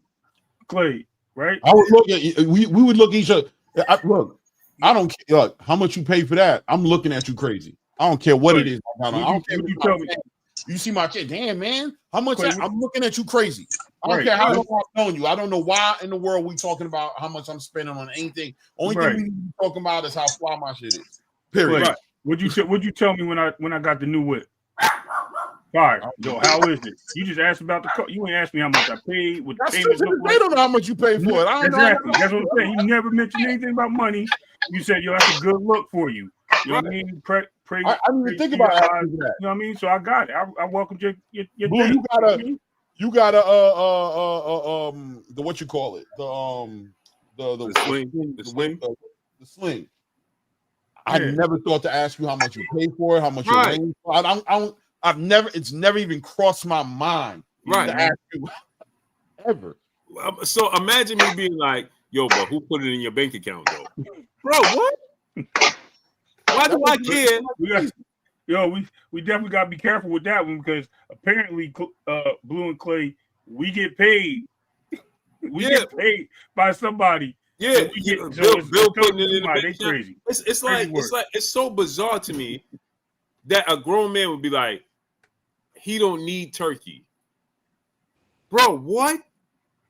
I mean, you know, they're not fans of boxing because when these big fights happen, Bud and Earl and stuff like that, it pushes the sport forward. It makes boxing better. It grows the sport. Like, why wouldn't you want to see this if you're a fan of boxing? But it shows that they not.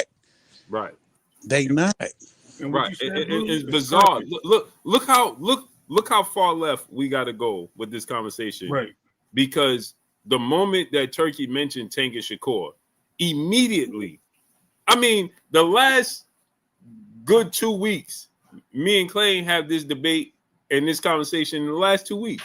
As soon as Turkey says he wants to make that fight, here they come. I ain't seen them the whole time. Right. Here they come in defense mode. Oh, no, Tank don't need him. It's like a man defending his woman. Like, hey, nah, my woman don't got to go with you nowhere. No, more like a woman defense. Yo. Yeah. Like, bro, what are we talking about? And Blue, it's crazy that you said that, right? Tank don't need Turkey, but he need Jake Paul. Because I hear them supporting. Oh, yeah, let's get the Jake Paul situation. I'm glad you said that, right, Ray? That's crazy. Because didn't they say, and the contradictions it's so diabolical now. It's just bizarre. I know where you're going with it. Right. Didn't they say that? And didn't Tank say, I'm loyal to Al and Amazon? Yep. Now he gonna go to Amazon's biggest rival in Netflix and fight Jake Paul? Exactly. How does that benefit Amazon? That's a smack in Amazon face, ain't it? Like, bro, wait, what? Especially after Amazon they gave you a $240 million 7-fight deal. Right. Is that what they told you? Right. Hey, no, somebody said it was 500 million. Y'all forgot about the 500 million. Oh, yeah. Is that what they told us? And somebody was looking to buy the PBT for $5 billion. $5 billion. Right. I didn't crazy know Jake Paul was part of the. I didn't know Jake Paul was part of the hit list that he gave out. Remember when he said he got 6 fights on his hit list? I didn't know he said. Oh, and that's the thing, right, Rich? He makes his team. He moves to the beat of his own drum, right? And instead of these people just understanding, he moves to the beat of his own drum. I mean, that's what we understand, right? But we just point out his contradictions because we are fans of boxing. Right. So if you're gonna hold up, don't be an anchor, bro. You know what I'm saying? You be an anchor. Shout out to the brother Champ side. When he asked him in an interview after the Frank Martin fight, what did he say? He was going to unify the division. Right. He said he going undisputed. He literally said that. He said, and then he said it was good for the sport. Yes, he did. But they forgot about that. They said he don't need the belt. They still say it. I'm like, yo, which one is it? So they pick and choose. So he makes his team look silly. He makes them look absolutely silly. Yep. As a grown man, if I was on his team, I'd be like, yeah, bro, nah, I can't. Like, I wouldn't talk. I just wouldn't talk because he's just gonna make you look absolutely silly. Crazy. I mean, Kenny sat there talking about and told Keyshawn to his face, you ain't part of the hit list. Told him. But then we see Lamont Roach and Jake Paul on the list. So what's the requirements to get on this list? Be an easy fight outside the division. Right. Then on top of it, right? Tank could tell you, hey, this is it this year. But then he got Coach Hunter like, no, Tank got a lot left. So it's just bro. Then he said, hey, listen, I told Al this is gonna be my last year. Okay. But then you said you had a 6-7 fight deal. How could this be your last year? You gonna fight 6 times this year? The deal supposed to be bigger than Floyd's. Bigger than Floyd's. Mm-hmm. Then you got mad at Najee from Cigar Talk for Najee keep being like, bro, what's really good? Yep. Because he's used to everybody around him being like, yes, whatever he say, you know what I'm saying? They got to know this is some BS. He really got mad at Najee because Najee had Shakur on the panel, and then he had Keyshawn Davis, and those are 2 fighters that Gervonta Davis don't even want people to ask him about because he look at them as the biggest threats. That's why he got mad at Najee, because he gave them a platform. Mm-hmm. Mm-hmm. Now, why would you get mad at that man for doing his job that he gets paid to do? Right. And I can't support nothing like that. And Key, and asked a paid question. It wasn't even like Najee. Somebody paid Najee to ask Keyshawn the question. Right. Shit, crazy, man. You that mad at him for asking a paid question? Hey, that's why I said before. That's why Floyd did all the talking, because this dude don't know what the hell he be saying. Right. Doing. Right. Yep. He contradicts himself, and that's why you're right. That's why Leonard Ellerbe and Floyd did all the talking. Now they ain't available. It just looks ridiculous now. Crazy. It looked crazy before. Yeah, it looked crazy before, but now it just looks diabolical. Yep. Now it just looks diabolical. Like the way he cheered and celebrated when Devin lost, because he felt like the weight was lifted off him. I ain't got to fight this dude. That's exactly what it is. Yep. Yeah. He was so happy when he thought Devin lost. He wants and this is for any fighter, right? Whenever that payday is coming up, that payday is part of the conversation as far as why a fight can't happen. It's because you're trying to protect your back end, right? You're trying to say, I'll even say with Floyd, right? When Floyd was going to fight Manny, I remember him just keeping it real and be like, you don't have to pay me. You know what I'm saying? He's going to get that big payday. He's going to make the big payday because what if I do lose, right? I can lose, right? This fight is really one of those guys. He can give me that fight. He can beat me. I need my biggest payday. And in Tank's situation, it seems like the whole Turkey thing seems to be throwing him for a curveball because he really lets his pride get involved in it. And he feels like if he fights over with Turkey or if he takes money from him or allows, he feels like he becomes the B side, right? He feels like immediately he becomes the B side. But here comes the real twist. The real twist is that his side can't give him enough A side incentive for the fight to happen. His side can't give him the A side incentive he stands on to make the fight worthwhile for him. And that's what his fans don't want to embrace or understand, right? As far as why Turkey is needed, the reason Turkey is needed because the PBC can't deliver the pay package, you know what I'm saying, that Tank requires in order to make these risky fights. Mm-hmm. These fights that are risky to him, the pay incentive needs to be in a certain space, so what the PBC is not offering that. They can only offer that on the back end. And I've heard the rumors. Blue could speak on more of a factual basis. I can only tell you what I've heard on the rumors about these back end paydays and how they come in and they trickle in. And they don't come in there directly after the fight. They come in 6 months, sometimes a year and a half later. Man, listen, there's a fighter, a well-known fighter that all you guys know. I can't say his name. He didn't get paid. And V-Tran, I will send you the link to come up here and give you $100. You come up here and talk your talk. Don't talk in the chat. Click the link. Let me put it in there for you once again. Yeah, I was ignoring him. I seen what he was doing. Crazy, right? He just so there's a fighter a well-known fighter everybody knows. Care about the other fights. This dude didn't get paid so long. Clay knows this. Yeah. That Yep. he forgot he didn't get paid. Yeah. And a member for his team said, hey, hold on. Al, we didn't get X, Y, and Z. And I seen the proof of this. And he like, bro, oh yeah, I ain't give. I can't give too much detail because people will immediately know who is that. Right. That's why I was just kept it light just to say that there's been the back end money is attractive. It's attractive on paper, but it's not attractive as far as if you're looking to get a bag. And I'm just being honest, right? Like this is why Canelo went through that as far as that escrow having to be there. About that money not being there when he almost went over the matchroom and he went and he shopped around and people thought that and the fight was in jeopardy between him and Jaime Munguia that he went shopping around was because the escrow wasn't there, bro. And the escrow is important because although he's going to sell the pay-per-views and he is that guy, the back end money isn't available as fast or as easily as you guys think it is. That, you know, I mean, they're getting paid after time.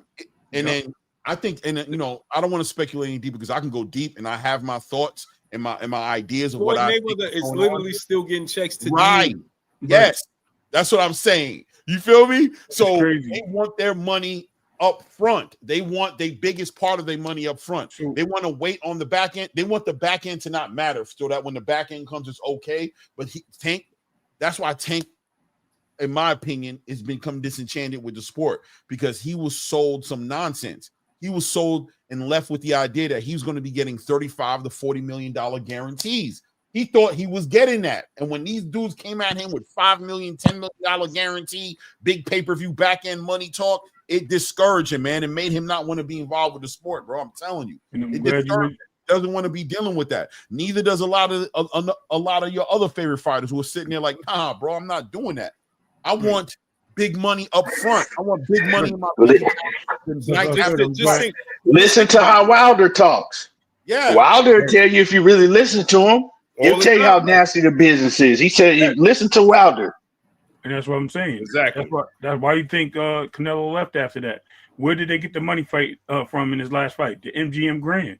They didn't come up with that money. That was a co-promotion MGM Grand money. But think about this, right, fellas? We all watch other sports. In no other sport is the pay secret. Right. Nope. You're right. We know public information. As a Yankee fan, I was kicking over tables and everything when old boy left. I don't even want to say his name. When he left to go to the Mets. But they gave him $500 million. Right. And we knew what the signing bonus is, the yearly pay, $500 million. Every athlete we look at right now, Shedeur Sanders just signed. We know his signing bonus. We know his contract right now because there ain't no jankiness.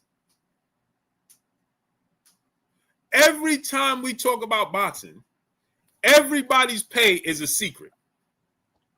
But check it out, though. Here's the wild part about it. Right? They'll tell you, hey, man, that's nobody's business. Huh? It ain't nobody's business what LeBron made, but we know. Right. Ain't nobody business with upcoming free agent he stands to make, but we know. Right now, dude from the running back from the Baltimore Ravens just signed 2 years, $30 million. Derrick Henry. We know the contract right now. We know what's guaranteed, what's not. The whole world know what Derrick Henry getting paid. When it comes to boxing, what is Tank's pay for the Lamont Rose fight? What did he get on the back end?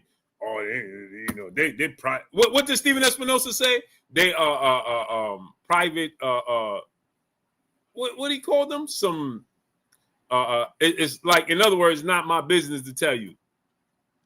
Bro, what? But then you tell me he's the face of boxing.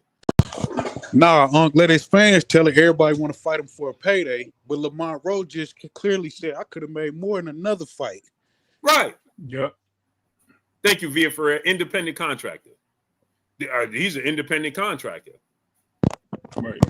Fight to fight deals. Like, right. But yet, when your boy Bill started saying that he got to sue because he ain't getting his money that he was supposed to get from back end and all that, numbers was fixed and this and that. Everybody, oh, he fudging the numbers. He ain't fudged nothing. Bill just complaining he lost the fight. They trying to sue, but now it became a problem. So when other people did the same thing, they sued for their bread. It was okay because they were with the PBC. It's just wicked work, bro. What did you get? Because this is the thing. If they tell us the truth, their value is not going to reflect what they've been telling us. Yeah. Mm-hmm. Oh, you can look up the paydays for certain fights with them. Yeah. You can even look at the opponent's paydays and see that. And I hate to say this, and I don't want to bring up Devin, but even Shakur made bread. You can see his paydays. He made some bread. But just saying like what Devin's opponents made fighting him as opposed to what some of the fighters that fought Tank, what they made on the other end, Devin's opponents were making more bread. It's clearly. You can see it. It's right there. It's public information. But you don't know what they make. You don't know what they make publicly, like that fight, until it comes down the line and they post it or it gets reported. Knight Rider, you said that's because the NFL's a league commission owner. Okay, let me ask you a question. Do boxers make more than them? Because Juan Soto just got $500 million. Guaranteed. And if that's the case, then why do golfers get their purses reported? They're not they're individuals. Right. They're not. Why you? So you could put my business out there? I'm not an independent contractor. How is it okay for you to tell the public what my down to? That's why you got so many sharks after them, right? Because we know what they make a month, down to the cent. We know what they're gonna make every month down to the cent. And they waking and check it, right? They playing with a lot more money over there than over here. Mm-hmm. Yeah. But that's okay. So what did this dude do? Oh, he made, and y'all be happy to just speculate. Well, they told me. What? Okay, well, show me the proof. Mm-hmm. Leonard Ellaby will tell you, hey, well, here's the thing. You know, did he do these numbers? Oh, he did a lot more than that. So what did he do? I can't tell you. So the Tank do 60. Oh, he a hater. So what does numbers do? I ain't telling you. Wait, listen. When what's his name? Rick Glazier. When Rick Glazier come out and he put these reports out, all they do is bash Rick Glazier, but they never show proof that he's lying. Mm-hmm. They'll tell you that he's lying. They'll tell you he a hater, and he said it himself. He an Al Heyman hater, right? And I know the backstory with that. Rick Glazier got done dirty, at least in his mind. You know what I'm saying? When Al first got in the business, he reached out to Rick Glazier to help him with the business. But the long story short, Rick feels slighted. But Rick put these numbers out. They never, ever combat it and come out and show proof. No, he's lying. Here goes the actual numbers. They just tell you. And because for so long, people have been bashing Rick Glazier, and because he admitted himself to being a hater, that now you don't believe him. Right? He's like the boy that cried wolf, right? It's like, yeah, bro, you might be right, but you said you hated on Al Heyman. You don't like them, so we don't believe you. And nobody demands to see the proof. They just like to go off of what was said. And okay, so Tangle Lamont Roach did. We still does anybody know the official numbers that pay-per-view did? No. Outside of speculation. Nope. But then check this out though, Rich. But then we'll have people in the chat right now talking about, man, Tank got hella money from the back end. How you know what back end money he got when you don't even know the numbers it did? Yo, I remember somebody said that he was like the second to Canelo, he made the most money per fight. And I was like, yo, y'all forgot about Earl? Like that quick? Earl, I forgot about him? outside of the Ryan Garcia fight, and people can look this up, Earl did better numbers. Right. Much better numbers. And remember, I've been saying this. Earl Are we just talking about American boxing or something? We talking about urban boxing? Just with the comparison, Earl was the one that doing the big numbers out of him and Tank the whole time. Tyson Fury, Alexander Usyk. You know what I'm saying? You go to Europe. As far as PBC, Earl and Wilder was carrying PBC on pay-per-view. Yep, right. Facts. That's a fact. School of Skills. You said Rick Glazer is a scumbag. He don't never so. Okay, so I'm asking you, School of Skills.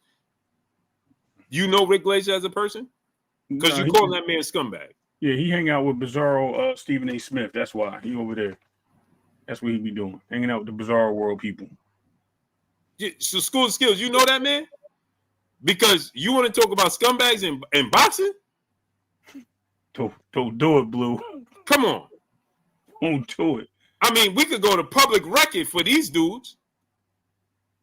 I mean, and I don't see you saying that these dudes are scumbags. Everybody said Golden Boy was. I don't care about his history.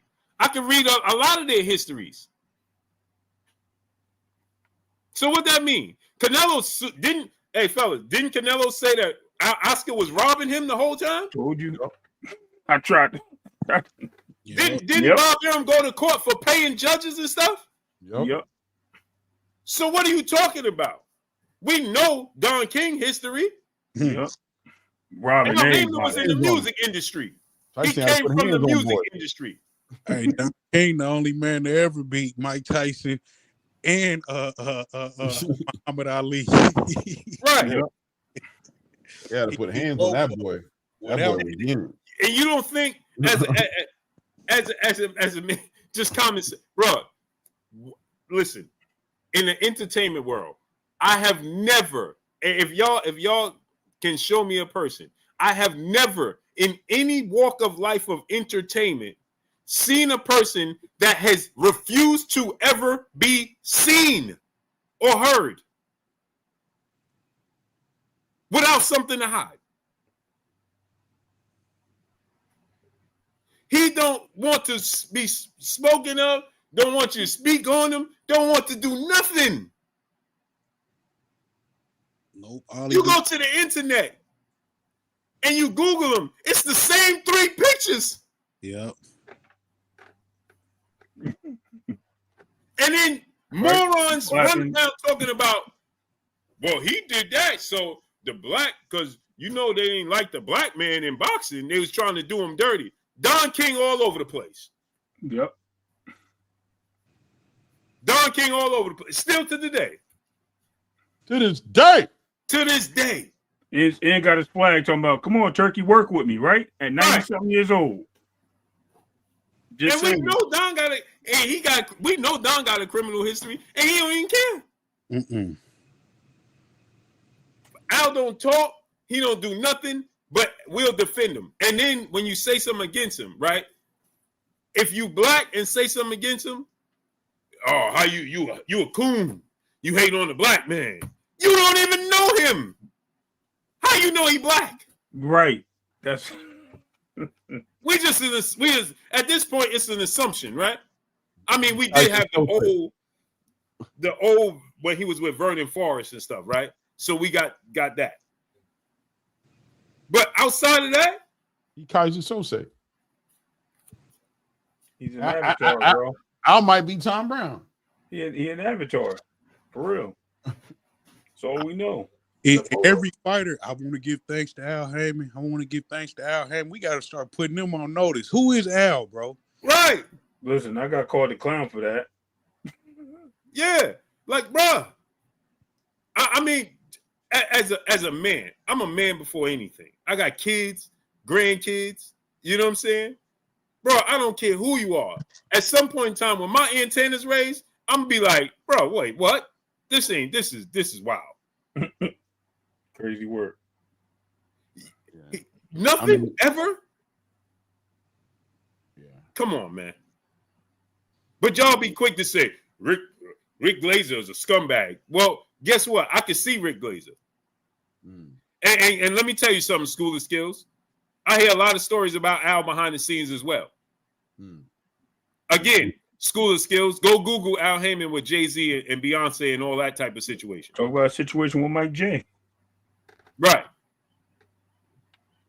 That's big. So Mike Jackson.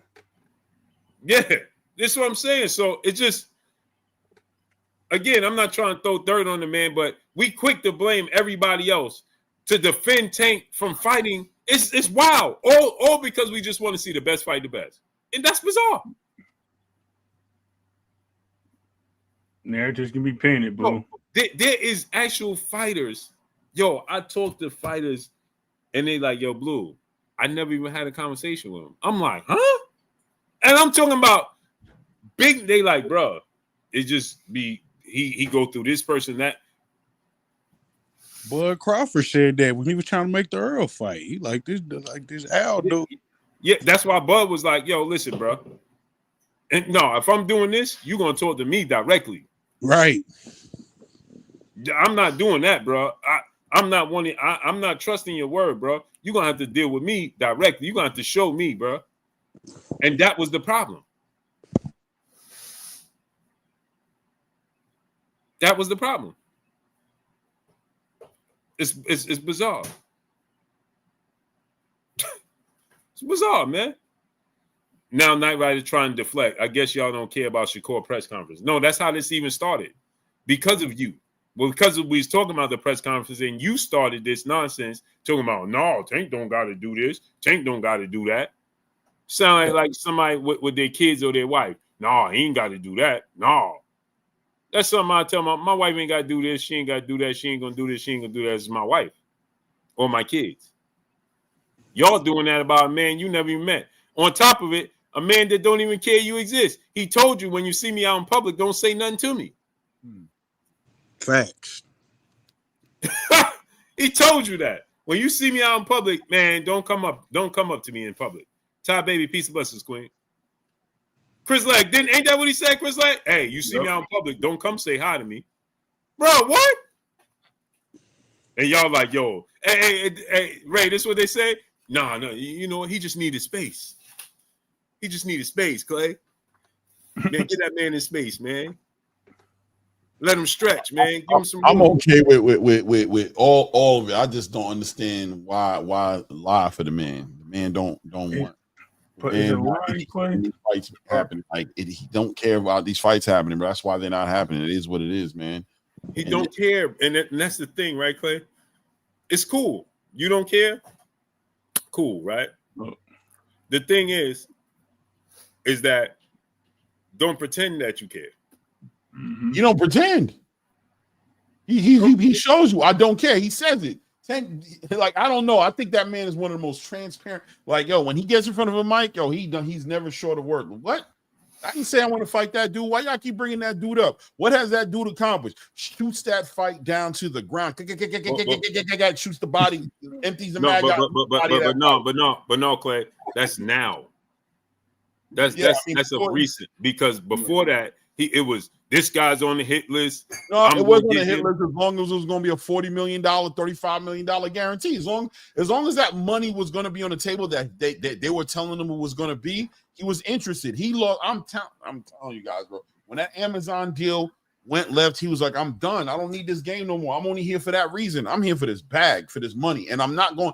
He's prideful. He's like, I'm not going over to Turkey. I already done told the dude, send me 2 Ferraris. I already done told everybody how I feel about this dude. I'm not going to end up over there. I'm too prideful for that. I'd rather retire. I'll walk away from the game. Kind of like Sean Porter to a degree. I know it's an extreme reach, but Sean Porter wasn't going to look for a new trainer and look for a new situation like that. As soon as he saw that, this wasn't melting the way he wanted it to melt, I'm out. I'm good. I'm out. I'm leaving just off the strength of that. I've done what I've done. I'm leaving. Tank feels the same way. I've made the money I've made, but I'm not getting in the ring with these dudes. These dudes, I don't like these dudes. I want my bread to be a certain way and come in a certain way. You can't guarantee me coming that way. So now I'm looking for my money. Jake Paul, what was you saying again? My God, let's make a little bag together. You know what I'm saying? We from the same area. I could fight you. Bop, bop, bop. I know how it's gonna go. I'm comfortable with this, but I'm not fighting these big fights. I'm not fighting Shakur. I'm not fighting Devin. I'm not fighting Tio. I'm not fighting Keisha. I'm not fighting these fights because These fights are going to be competitive. I'm going to be getting punched on a lot. I'm going to be punching too. They're going to be really high level fights, and I want the money that y'all said y'all was going to give me when I talked my issue and I said I was getting a better deal than Floyd Mayweather and all that. Y'all can't give me that. I'm done. I'm done. Clay, I mean, I hear what you're saying, Clay, and you make some good points. Mm-hmm. But personally, this is just my opinion. Personally, I don't believe he was ever interested in fighting those certain opponents because I think with the money that he thought he was getting, I think he was just so hyped about that because I believe that I believe that he felt that he was still going to be able to move around like he had been moving and fight those same opponents and get that type of money, right? When they came out and was like, okay, well, you can get that type of money, but these are the, fighters that people want to see. These are the fights that you're going to have to take because if he ever was interested in fighting those fighters, he would have been like, look, I'll fight such and such and such, but they're going to have to pay me. Y'all going to have to pay me if y'all want me to fight these big fights that y'all want to see. He ain't never said that. He just shot it down. So I don't think that he was ever interested in fighting the toughest competition. I think that he just thought that he was going to be able to get by, get that big bag, whatever they had offered him behind the scenes without having to, fight the toughest competition, without having to fight these guys. He because he's calling out a Ryan Garcia. He was like, yeah, I want to fight. That's going to happen. The Ryan Garcia rematch. So he think he going to get that payday and, probably a Pitbull Cruz rematch. And that's what it was. Can't nobody convince me that this man ever wanted to take them big fights. I don't think he ever wanted the big fights, but I question as to whether or not he was willing to take them for a price. That's all I'm saying, right? Like to say that I don't care about the fights. I don't want the fights, but if you're going to give me this big $240 million, if you're telling me I'm going to be getting $35 to $40 million guaranteed for each one of these fights up front, that's the way I'll do it. That's why. Well, Clay, if that's the case, what are we talking about? If that's the case, what are we talking about? Because he still can get that money. If that's what I'm talking about. If money is the problem, right? And he want a certain amount of money to make these fights happen, why he ain't never said that? You know what I'm saying? Why is he himself, was negative about Turkey when he knew when Turkey came in the game, Turkey was the bag. He ain't never say, okay, well, yeah, I'm willing to work with him and make them fights happen. He just gonna have to pay me. If that's the case, he can come out, you know what I'm saying? Whenever he come out of hiding, if that's the case, he can come out and say that. Look, hey, me and Shakur can fight, but he gonna have to make that bag right. Well, this is what that's he said. As simple as that. So what you're saying, right? Exactly. This is what he said. He literally said that him and Turkey been in communications multiple times. That was including Devin and other fighters. So that means that he has been talking to him about the money. His thing is like, I think what Clay is saying, it's just the pride. It's just him saying that I'm not going to do this because I already put my foot down saying that this guy is bad for business for boxing. And I'm going to stick to that. And then I'm going to move a certain way. Now, I think money can buy anything, right? So I think that if that's his goal, right, making money, I think we will see the Shakur fight. I think Turkey made that announcement today stating that Eddie's going to talk to him and make that fight happen. We already seen Eddie put the money together for him and Conor Ben. And that's what I was saying yesterday when he stepped on Devin's toes, when Bill went in the locker room and they thought Bill was going to make that fight with Conor Ben and automatically Tank get, make that fight for me. But nobody had to call Al at that point. Nobody had to make those moves. But you were able to accept the money that it was ready to sign a contract for $10 million for Conor Ben. So Ray, move forward. So Ray, if you think that Tank go and make 80, 100 million with Jake Paul, you think he gonna come back and fight a Shakur? Come on, man. It ain't happening. But we just seen Turkey outbid Jake Paul for Canelo. So I think Turkey can make it happen if he guarantee him a bag. But the thing is, I don't think Tank, like he said, I don't want to be a meme. I don't want to lose. That's the problem. He don't want to lose to these dudes that he been bashing and saying ain't on his level, ain't done nothing, this, that, and the third. I don't think there's no amount of a bag that'll make him fight these dudes because he don't want to lose to them. Social media, So hell of a job. I don't know if Tank spoke to Turkey himself. I don't know about that. I don't know about that, right? I'm not going to say that, but I will say that he's definitely talked a good talk as far as the reasons why he won't work with Turkey. And I do think he would look kind of weird ending up over there with Turkey. I think a lot of people would jump on him and speak. I think that would look bad on his brand that his fans have of him. And I think there is a pride thing going on with Tank. I don't know how genuine he was to fight those guys, right? I don't know. Maybe what you're saying is right. Maybe he thought he was going to get the deal and then make his own fights and still get around fighting these bigger fights. I'm not too sure, right? But to me, it seemed as if at the end of in the Frank Martin build-up press conference, he seemed very excited and very much in compliance with the idea of this deal coinciding with these fights being on the list. So when they were asking about these fights, he was like, yeah, bro, all them dudes. Because it seemed like his biggest accomplishment that he was happy about, it wasn't about fighting these guys or not fighting these guys. It was about that $240 million or $200+ million multi-fight deal that he had with Amazon. So at that point, once the money got locked in and he knew what his guaranteed money was going to be up front at a minimum to fight these fights, he really didn't care, it seemed to me, who the fights were going to be against, whether he was scared of losing or not scared of losing. It seemed as if everything changed for him at that Lamont Roach press conference when all of a sudden he was like, I'm retiring at the end of this year, man. When he started talking like that and shooting down these fights, it seemed like the finances that were promised to him weren't matching what was promised to him, right? The finances that were promised to him weren't coming through. And at that point, he became like, I'm not fighting those fights for less money than what you guys said y'all were going to give me. Yep. Or it could be the other way too. It could be that Amazon said, yeah, we're willing to pay you that money, but you don't get to pick your fights. We're going to put these fights. We want the biggest fights on our platform, and these are the fights, and maybe that threw him off. I don't know. But Tank has shown time and time again that he's super money driven, that's what motivates him. As far as Turki Al-Sheikh is concerned, he was lulled into believing that the PBC was going to give him more money than Turki could offer him. That's what he believed, that Amazon was going to give him more money than Turki. So he got cocky way early before he got anything in paper, before he signed any contracts, and thought that he was sitting good, that this new deal coming up with Amazon, with PBC leaving Showtime and him coming off that fight with Ryan Garcia, he thought his market value was all the way in the air.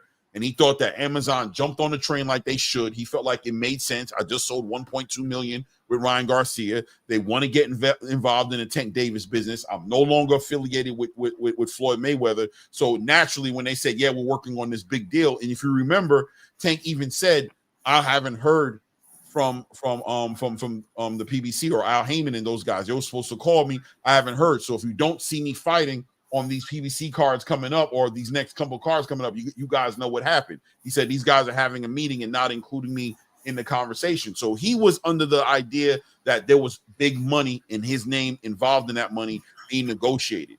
And I'm being honest with you, I think other fighters that I won't mention, I mean, Errol Spence, those guys, I think all those guys were kind of like in the thought process of this big deal coming with Amazon was going to involve big upfront paydays for them in big fights. And I think that's held up a lot of the whole entire rollout of the PBC. I think a lot of these guys have been waiting on these deals to come through and make sense, and they haven't.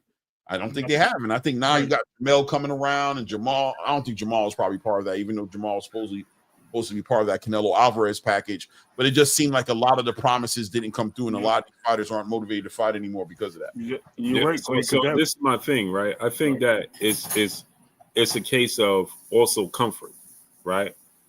That's why they don't want to leave out, right? Because you could be a big fish in a small pond, right? When you're dealing with Turkey, you're a big fish in a large pond, and what I mean by that is that Turkey is not going. He don't have to put up with your nonsense, right? Al has to put up with their nonsense because that's his money makers. Turkey don't have to do that. So you can see when you look at Canelo, right? You can clearly see in his face some of the things that he got to do. He don't want to do them. Just traveling here to do this face off, do that, do this. He don't want to do it. But Turkey, like, bro, I'm gonna put the bag in your pocket, but I'm gonna need you to do. I don't need you, right? See, where Al needs them. So Al, they got a certain level of comfort with Al because he needs them, right? So they can make these demands. See, Turkey tell Tank, hey, bro, I'm gonna pay you X, Y, and Z amount of money to fight Shakur, right? Let's say he say, I'm gonna give you 20 million to fight Shakur. But guess what? With that 20 million, you got to come do this promotion. You got to come do that. You got to come do this face-off. You're gonna have to show up to this fight probably to begin promoting. You got to be seen. Not on your time, on my time. Right. You know what I'm saying?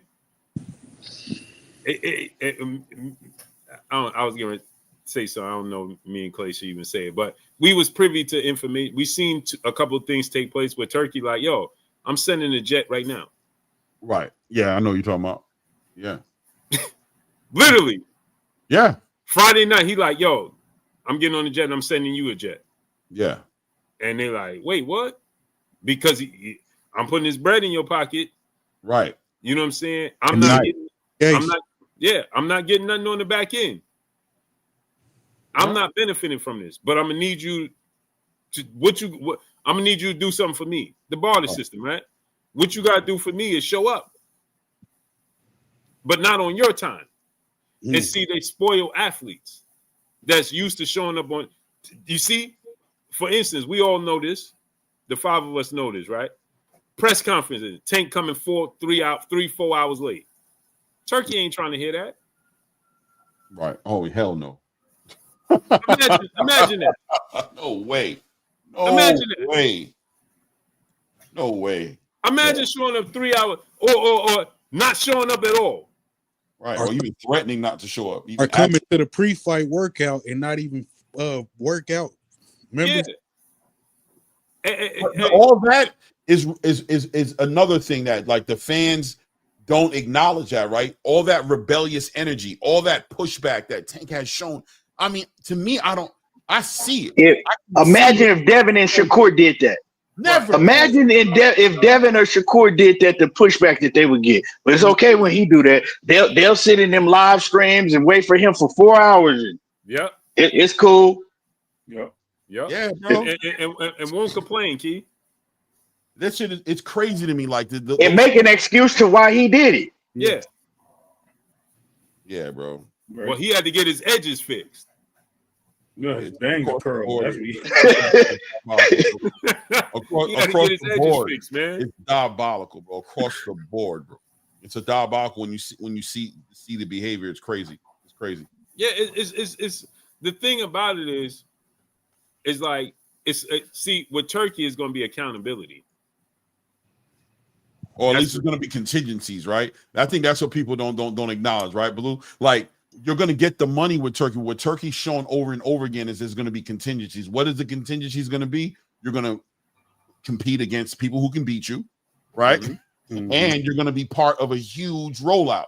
You're going to have to record a trailer, movie, be present. You know what I mean? Like you saw what Ryan and Devin's trailer was. Who knows how long they took to record that to have Devin, you know what I'm saying, sitting on a fake horse and then sitting on a throne and right, you know what I mean? Or Joshua, they had everybody playing like Night of the Living Dead, singing Sweet Caroline, and Tyson Fury and Alexander Usyk had to lay in hospital beds and have nightmares of each other. And these trailers had to be. You're going to be part of the spectacle. You're not just going to sit back, collect this check, and come give your ass a kiss. Granted, you guys could look at however you think the fight went, but the build up to it was work. And then, like you said, I might, right after the fight, I might give you a couple of hours of kicking with your folk, but yeah, I got a jet coming. I need you to get on that before the sun break. Before the sun break here, you might not even see the sun because by the time you land over where I'm going to send you, it's still going to be dark. You can sleep on the plane. We got to build up the next jump off. We got other things to do. Right. That was cold though. That whole layout with the how they had them in the game and right. That don't happen. That right there don't happen. That ain't easy. Yeah. That's like a movie. You know, like when Denzel Washington or when, you know, the big actors are rolling out these movies, bro, and the big promotion that they go into, big tours that they go throughout the country, and they pop out for all these different events, and they're doing interviews, and it all comes in the contract. That's all part of like the contingencies. That's like, yeah, we're gonna shoot you $40 million, but here comes the other part of it, the responsibilities. Get ready to be gone for 6 months. Get ready to be on location shooting a movie for 7 months. No, you can't leave. I signed you. I paid you. You're staying in the crib I gave you. You're going to be available to get up at 4 or 5 in the morning sometime to shoot this scene, 2 in the morning to shoot this scene, 7 to shoot this scene. And then when we're done, you can go home for a minute. But now I'm going to throw you on the jet with the whole cast, and you're going to go out and do a whole tour to promo this because it's $40 million back. I need to see it back. Right. So and on top of that, too, Clay, think about this, too. Another thing that he also demands win, lose, or draw, you might have a rematch in a certain time span. Yeah. You know what I'm saying? Hey, you fighting this day, but by this day, right, you might have a rematch. Right. So all the partying in between, that ain't happening. And you know what I'm saying? Like about Turkey, they can say what they want. Yeah, Ryan lost. This guy lost. That's because he's making competitive fights, man. Right. What they want. Them fights is competitive. Every single one of them. Now, whether or not they engage, that's on the fighter. But those are competitive fights. That NUA fight was competitive. They can say what they like. He putting them in there. This is 50-50, maybe 40, 45, 50. But these is good fights. Like, right. And look at the fighters. Go ahead, Rich. My bad. No. You good. I was saying, look at the fighters that Bob put in the weigh in with. He was watching. Right. I mean, aside from Fulton, who had to fly overseas, and we don't even know because Fulton said that was the reason. There was some reason with the gloves and other things. He's been watching these guys. Neary was the only guy that really put him down, but everybody else was, you know what I mean, like easy work. So now he, like you said, Turkey put him there with a competitive fighter, and look how it turned out. It wasn't as easy, right? Now we're talking about, is he really going to 130 or he going to stay there, 126, or he going to stay at 122? Because now he knows that it's going to get tougher, especially fighting for Turkey.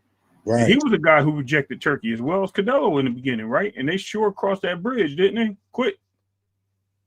Yeah, that's that top rank, and that PBC money dried up. I mean, it ain't that you need Turkey, but Turkey the bag right now, man. And these are prize fighters. You fighting for the money. You can book all you want. Turkey putting that money up, though. And if you don't need Turkey, then send the offer and make the fight happen. Right. And another thing is, too, that we got to take into account, right? Like we were saying with other sports. You got obligations when it comes to NBA, NFL. You know what I'm saying? Like Clay was saying, you got to do this shoot, that shoot, this shoot. You know what I'm saying? NFL don't play that. You got to be there. You know what I'm saying? Super Bowl week, you got to show up. You know what I'm saying? It's a whole distraction. You know what I'm saying? What they always say for Super Bowl week, bro, it's a distraction like no other. Right. You know what I'm saying? Because you got to do this media, that media. Go ahead, do this, do that. The halftime show for the Super Bowl is extended. So you sitting there now instead of being motivated in the locker room, trying to stay up, trying to stay warm and ready to go back in. Right. Now, instead of it being 10 minutes, and now it's 25 minutes. You know what I'm saying? It's like, probably longer. But this is a part of being able to be on that big stage. Yep. That's it. You know what I'm saying? Kiki, piece of blessings, Queen in the super chat, dropping that cinco on us in the super chat. She said, blessings, my beloveds. Blessings to you, Queen. AK Crowder, what's up, family? But let's get our last thoughts and get up out of here. Yeah, real quick. I'll jump off first too, because but what Clay had mentioned earlier about the big pot with Tank and Amazon. Remember, Tank was supposed to put that the first card on, right? They were supposed to have it in January. They moved it, and then they moved it to March, and then they were supposed to take over that fight. And then what happened? He got pushed back to whenever, and it ended up being Tim Tszyu on the card. And everybody was wondering why Tim Tszyu was fighting Keith Thurman, but no title and being the pay-per-view. Everybody was hating on that. So that was the debut with PBC and Amazon. Right. Now it's supposed to be Tank. And that's what I'm saying. All these and you heard Coach Calvin in the interview say, well, we'll see how it moves, this, and that. I'm really sure that Clay was the one that asked the question and got the answer from Coach Calvin, but it's just the fact that it is something else that we see all this happening in real time, but yet, like I said, they keep painting these narratives, man. It's like And I hate to use it, man, but you know, Bob Ross is a painter, man. I use that for all the people that like to paint. It ain't no one person. It's everybody that likes to go up there and lie, and know they're lying, just to push the audience a certain way.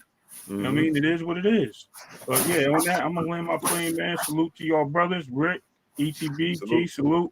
Clay, see you when I see you. Salute. See you when I see you. You know what I mean? Peace, love, and happiness, brothers. All right, family. Salute. Appreciate you.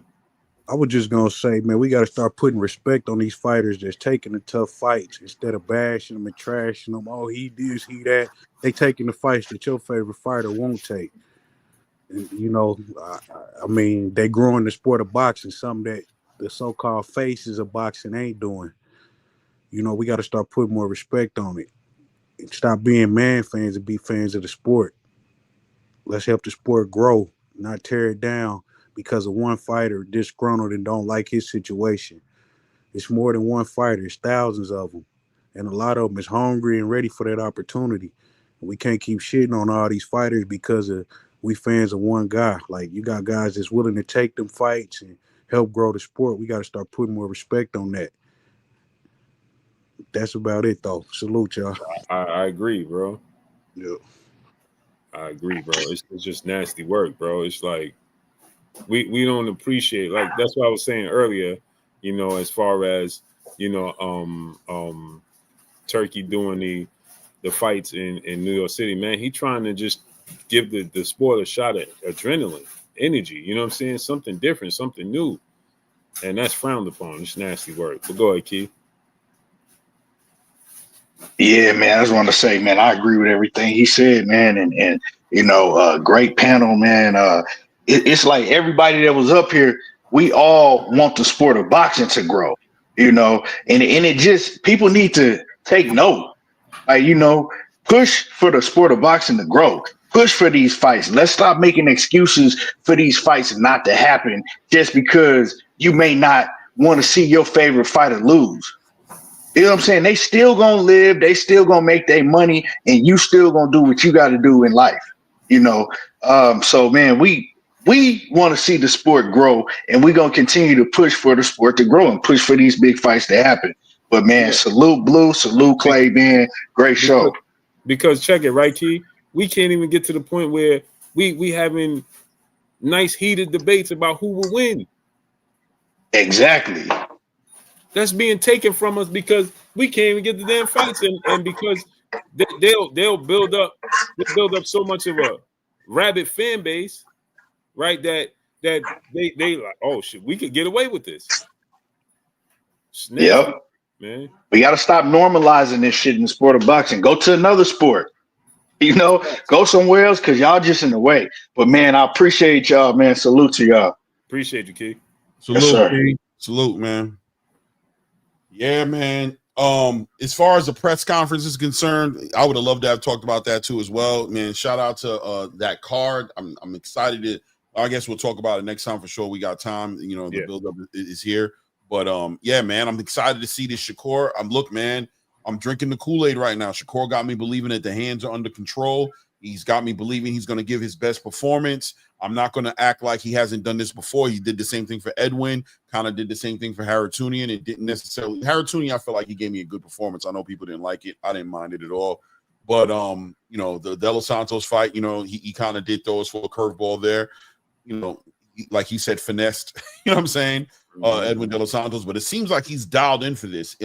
Big fights down the line. Eddie Hearn did a great job promoting Shakur today, even though, from what I understand, he's not part of the event like that. But man, that man can talk about his fighters in a great way and put some perspective on it, man.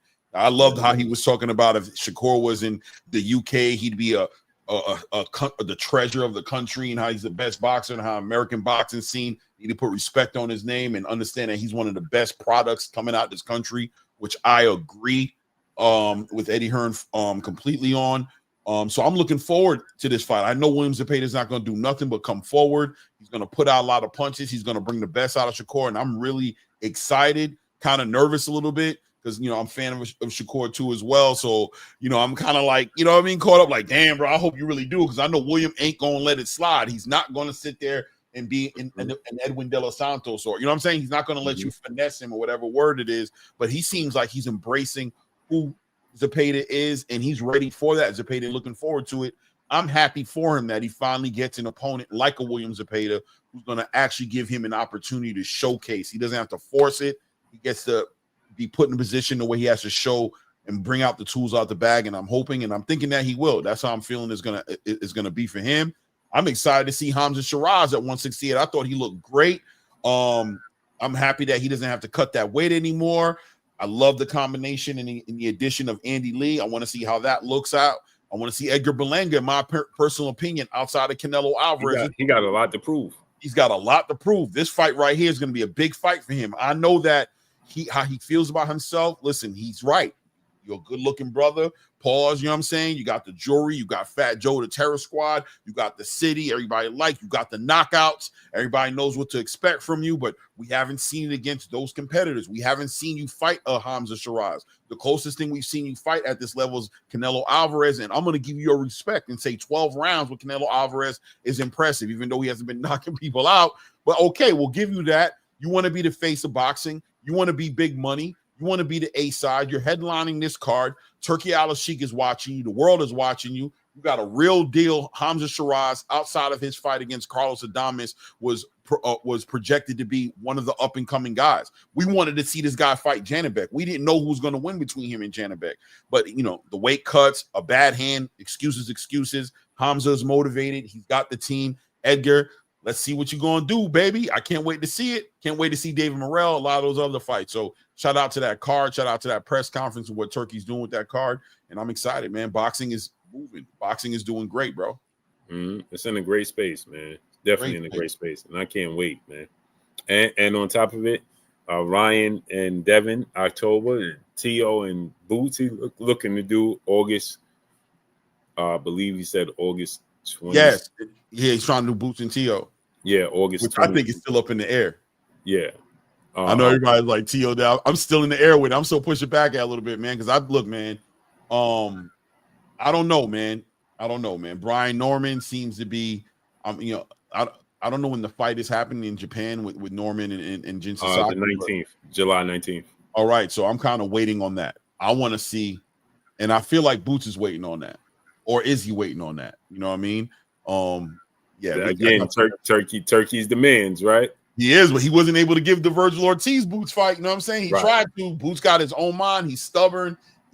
Eddie Hearn has said it himself. When he comes at Boots is talking about unifying. He's still talking about unifying. He's still talking about undisputed. That's what he wants. And that's a good question, right, Clay? If T.O. is on the table and Brian Norman's on the table, what direction does he go in? Oh, I said July 19th. I meant June 19th. Thank you, L-Dub. Salute to the Boxing Club. Salute, Dub. Salute. Yeah, man. So June 19th, waiting on that date because I don't know what Boots is going to do. He's the one guy. Shout out to Boots, man. A lot of respect for him being a legacy fighter. We ask for legacy fighters. We want these fighters to fight legacy. And then we see Boots turn away a Virgil Ortiz to unify, and the space turns on him, right? And say, you ducking Virgil, let's go to 154. And look, I was one of those guys pushing for him to go to 154 too, only because I thought those opportunities weren't going to happen. It just seemed like the division was going to duck him. But I couldn't knock the man when the fight was on the table and standing on his. I couldn't knock him, bro. Why? No, he's going to defend that belt against Karen, and he's going to go unify against Stanionis. He didn't lie. You know what I mean? People like to disregard when he said that the unifications would be the only thing to keep him there. That's what he did. That's what he said, and that's what he did. So let's see what happens. Let's see what happens, man. So we'll be back on Tuesday. People. Me and my brother Clay. Click the link to my brother Claymore Rain. The link to his channel is man. Hit the link, guys, for sure, man. Yes, sir. Click the link. Subscribe to his channel. Go subscribe to my brother Claymore Rain. The link to his channel is pinned up in the chat. We'll be back on Tuesday at 5:30 p.m. Eastern Standard Time. Appreciate y'all coming through, starting up, holding us down, and showing us love. I will be back on tomorrow at 5:30 p.m. or 5 p.m. Eastern Standard Time tomorrow, before the Knicks game. So New York gonna be lit tomorrow. You know what I'm saying? So I'll be on at 5 p.m. tomorrow. Yeah, they could eliminate them now. So tomorrow 5 p.m. Eastern Standard Time, I'll be back on, and me and my brother Clay will be back on together on Tuesday. So appreciate y'all coming through, starting up, holding us down, and showing us love. Y'all already know what it is. It's your boy Blue Blood Sports TV. hate, like, comment, and subscribe. If you haven't subscribed, hit the subscribe button, hit the like button, hit the bell icon to get all the new notifications. Follow me on Instagram at Blue Blood Sports TV, all one word. That's all I got for y'all. We gone. Peace. Peace.